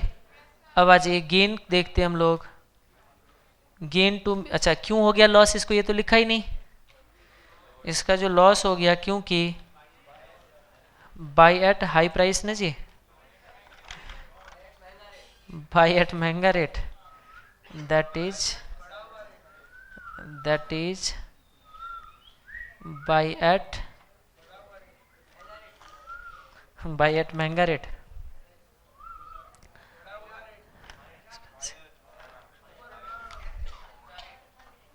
बाई एट हाई प्राइस, महंगे रेट पे आप बाई कर रहे हो तो नुकसान तो होगा ही। देखो गेन टू मिस्टर बी, कौन था ये, सेलर। क्यों था इसका भी देखते हैं। ये कितना आ गया 271.80 माइनस 250 कितना रहा है 21.80। ये लिख लो क्यों हो रहा है ऐसा, that is sell at high rate या हाई प्राइस। हाई प्राइस पे जो सेल करते हैं उसके लिए क्या होते हैं, गेन होते हैं। तो टोटल गेन कितना हुआ है इसका। अभी मैं ब्रोकरेज वगैरह डाल के भी दिखा देता हूँ, ठीक है। ब्रोकरेज भी आ जाएंगे इसमें, ब्रोकरेज लिखेंगे फिर ज़्यादा टाइम लगेगा, ऐसे बोल देता हूँ। ब्रोकरेज कितना जा रहा होगा इसमें बताइएगा। 1%। जितने भी ब्रोकर होंगे ना वो एक दिन में ही क्या हो जाएगा, राजा बन जाएंगे वो। 0.02%। जैसे आपका कॉन्ट्रैक्ट वैल्यू कितना बन रहा था, बाई करते टाइम आपने दिया होगा 2,71,800 बन रहा था ना, मल्टीप्लाई बाई 0.02% आपको मिल रहा है 54 रुपीज़ का इसमें ब्रोकरेज देना पड़ेगा। अगर यही मैं ट्रेडिंग करूंगा तो मेरे को देना पड़ेगा 27 रुपीज़, क्योंकि मेरा ब्रोकरेज है 0.01%। ठीक है, हाँ। अरे महानुभाव, टोटल कॉन्ट्रैक्ट का, एक शेयर पे थोड़े ना, एक शेयर पे तो डूब जाएगा ट्रेडर। पूरे 21,000, ये पूरे 1,000 कॉन्ट्रैक्ट के लिए कितने का ब्रोकरेज जाएगा? मेरे जाएंगे 27 रुपीज़, आपके जाएंगे 24 रुपीज़, सॉरी 54 रुपीज़। ठीक है जी, 2 गुना आपका, क्योंकि मेरे को ब्रोकरेज देना होता है 0.01%, आपको देना होता है 0.02%। आप भी अपना ब्रोकरेज रिड्यूस कर सकते हो, आपको करना क्या है, मार्जिन बढ़ाना है। ठीक है जी, मार्जिन यानी कि इनिशियल पैसे जो दिखाते हो ना, इनिशियल पैसे ज़्यादा दिखाइए, आप भी ब्रोकरेज कम कर सकते हो। ठीक है जी, तो मेन तो मुद्दे यहाँ पे क्या चीज़ का आता है, ब्रोकरेज का, क्योंकि आप अगर मार्केट में अकाउंट ओपन करवा रहे हो तो ट्रेडिंग के लिए, और ट्रेडिंग का जो ब्रोकरेज है वो जितना कम होंगे उतना ही ज़्यादा आप ट्रेडिंग कर पाओगे। आइएगा आगे। तो पहले सीखना होता है, तो सीखना तो इस ट्रेडिंग से कर लो, और जब आपको लगे कि हमारे पास 1 लाख 2 लाख 5 लाख रुपये मार्केट में लगा रहे, तो इस टाइम क्या करो, आप ब्रोकरेज किसी कम करने वाले किसी ब्रोकर के पास चले जाओ। ये देखिए, वापस आता हूँ मैं थोड़ा सा, क्या चीज़, लो ब्रोकरेज F6 फिनसर्व में दिला दूंगा मैं। अगर आपको लगता है कि उसका सॉफ्टवेयर समझ आएगा आपको, तो ट्रेड कर लेना। मैंने आज तक तो ट्रेडिंग नहीं किया, पहले बार 10,000 रुपये डाला और वो 10,000 मेरे को 5 दिन के अंदर डूब गया था, उसके बाद आज तक पैसे उसमें डाला नहीं। ठीक है जी, और वो गलती से डाला था, बाई करना था, बाई का ऑर्डर प्रेस करना था, गलती से कुछ और प्रेस होकर सेल हो गया। मैं तो खुश हो रहा हूँ कि अब तो मेरे को फायदा हो गया। जब मैं जाके स्क्वायर अप करने जा रहा हूँ तो लो, वहाँ पे तो दिख रहा है मेरे को 8,000 का नुकसान मिला। ऐसे कैसे हो गया, अभी तो मैंने बाई करा था, पता चला लो गलती से तो कुछ और हो गया था। तो यही होता है यूजर फ्रेंडली सॉफ्टवेयर ना होने से। इतना गुस्सा है, उसके बाद मैंने कसम खा ली इसमें पैसे नहीं डालूंगा, जाओ। ठीक है जी, और नहीं डाला। किसकी कसम, आपके तो नहीं खाए होंगे। चलो, हम कहाँ थे, थोड़ा सा भटक गए। हाँ, तो ये देखिए 1,000, अब भी देता हूँ, ये देखिए 21,800, 21,800 का। तो अब लीजिए, इसमें सेटलमेंट कैसे होंगे,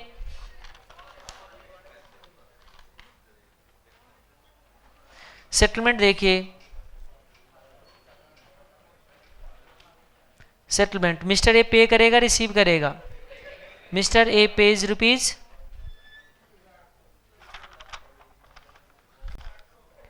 21,800 और मिस्टर बी रिसीव करेंगे ना, मिस्टर बी रिसीव्स रुपीज 21,800। ठीक है जी, तो इसका मतलब इसको हम सिंपली ऐसे भी कह सकते हैं, रुको ना,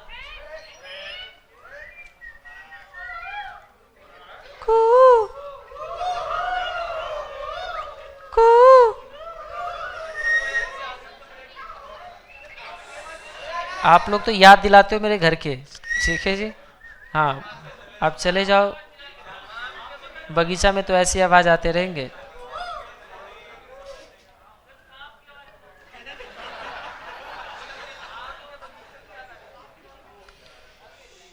अब शांत हो जाओ। ये देखिए कॉन्ट्रैक्टेड रेट, हाँ नीचे लिखा ही है, ये नीचे लिखा है। ठीक है, कॉन्ट्रैक्टेड रेट कितना था, रुपीज, नहीं ये सिस्टमेटिक एरर नहीं है, ये मैंने जानबूझ के लिखा है क्योंकि अभी ऊपर मुझे एरो लगाना है। ये देखिए ऐसे, ये ऐसे जब भी मैं एरो लगाऊं तो ये समझ जाना मार्केट का प्राइस है ऑन एक्सपायरी पे।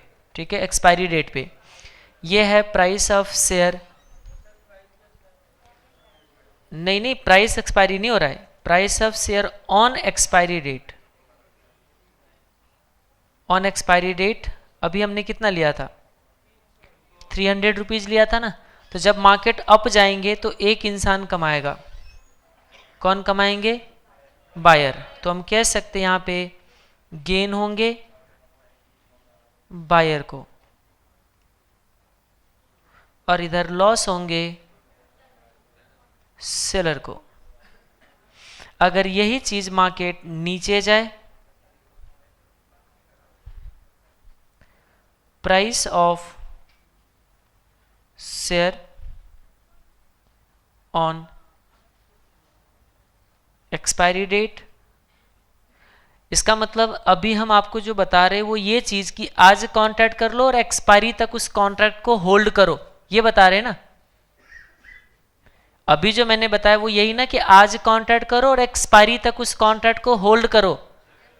अब होता क्या है, इतना पैसेंस किसी के पास है नहीं, कहता है अरे 30 जुलाई तक वेट करूंगा, मतलब ही नहीं बनता। आज बाई करते हैं और कल ही मार्केट से निकलने की कोशिश करते हैं, तो उसको हम लोग कहते हैं स्क्वायर ऑफ। तो वो भी मैं बताता हूं जस्ट इसके बाद आपको, हाँ ब्रेक के बाद ही बताएंगे। ₹250। अब ये देखिए ये प्राइस क्या हो जाता है हमारा, डाउन। तो यहाँ गेन या लॉस, ये हो जाएंगे गेन किसके लिए, गेन है सेलर को और ये है लॉस बायर को।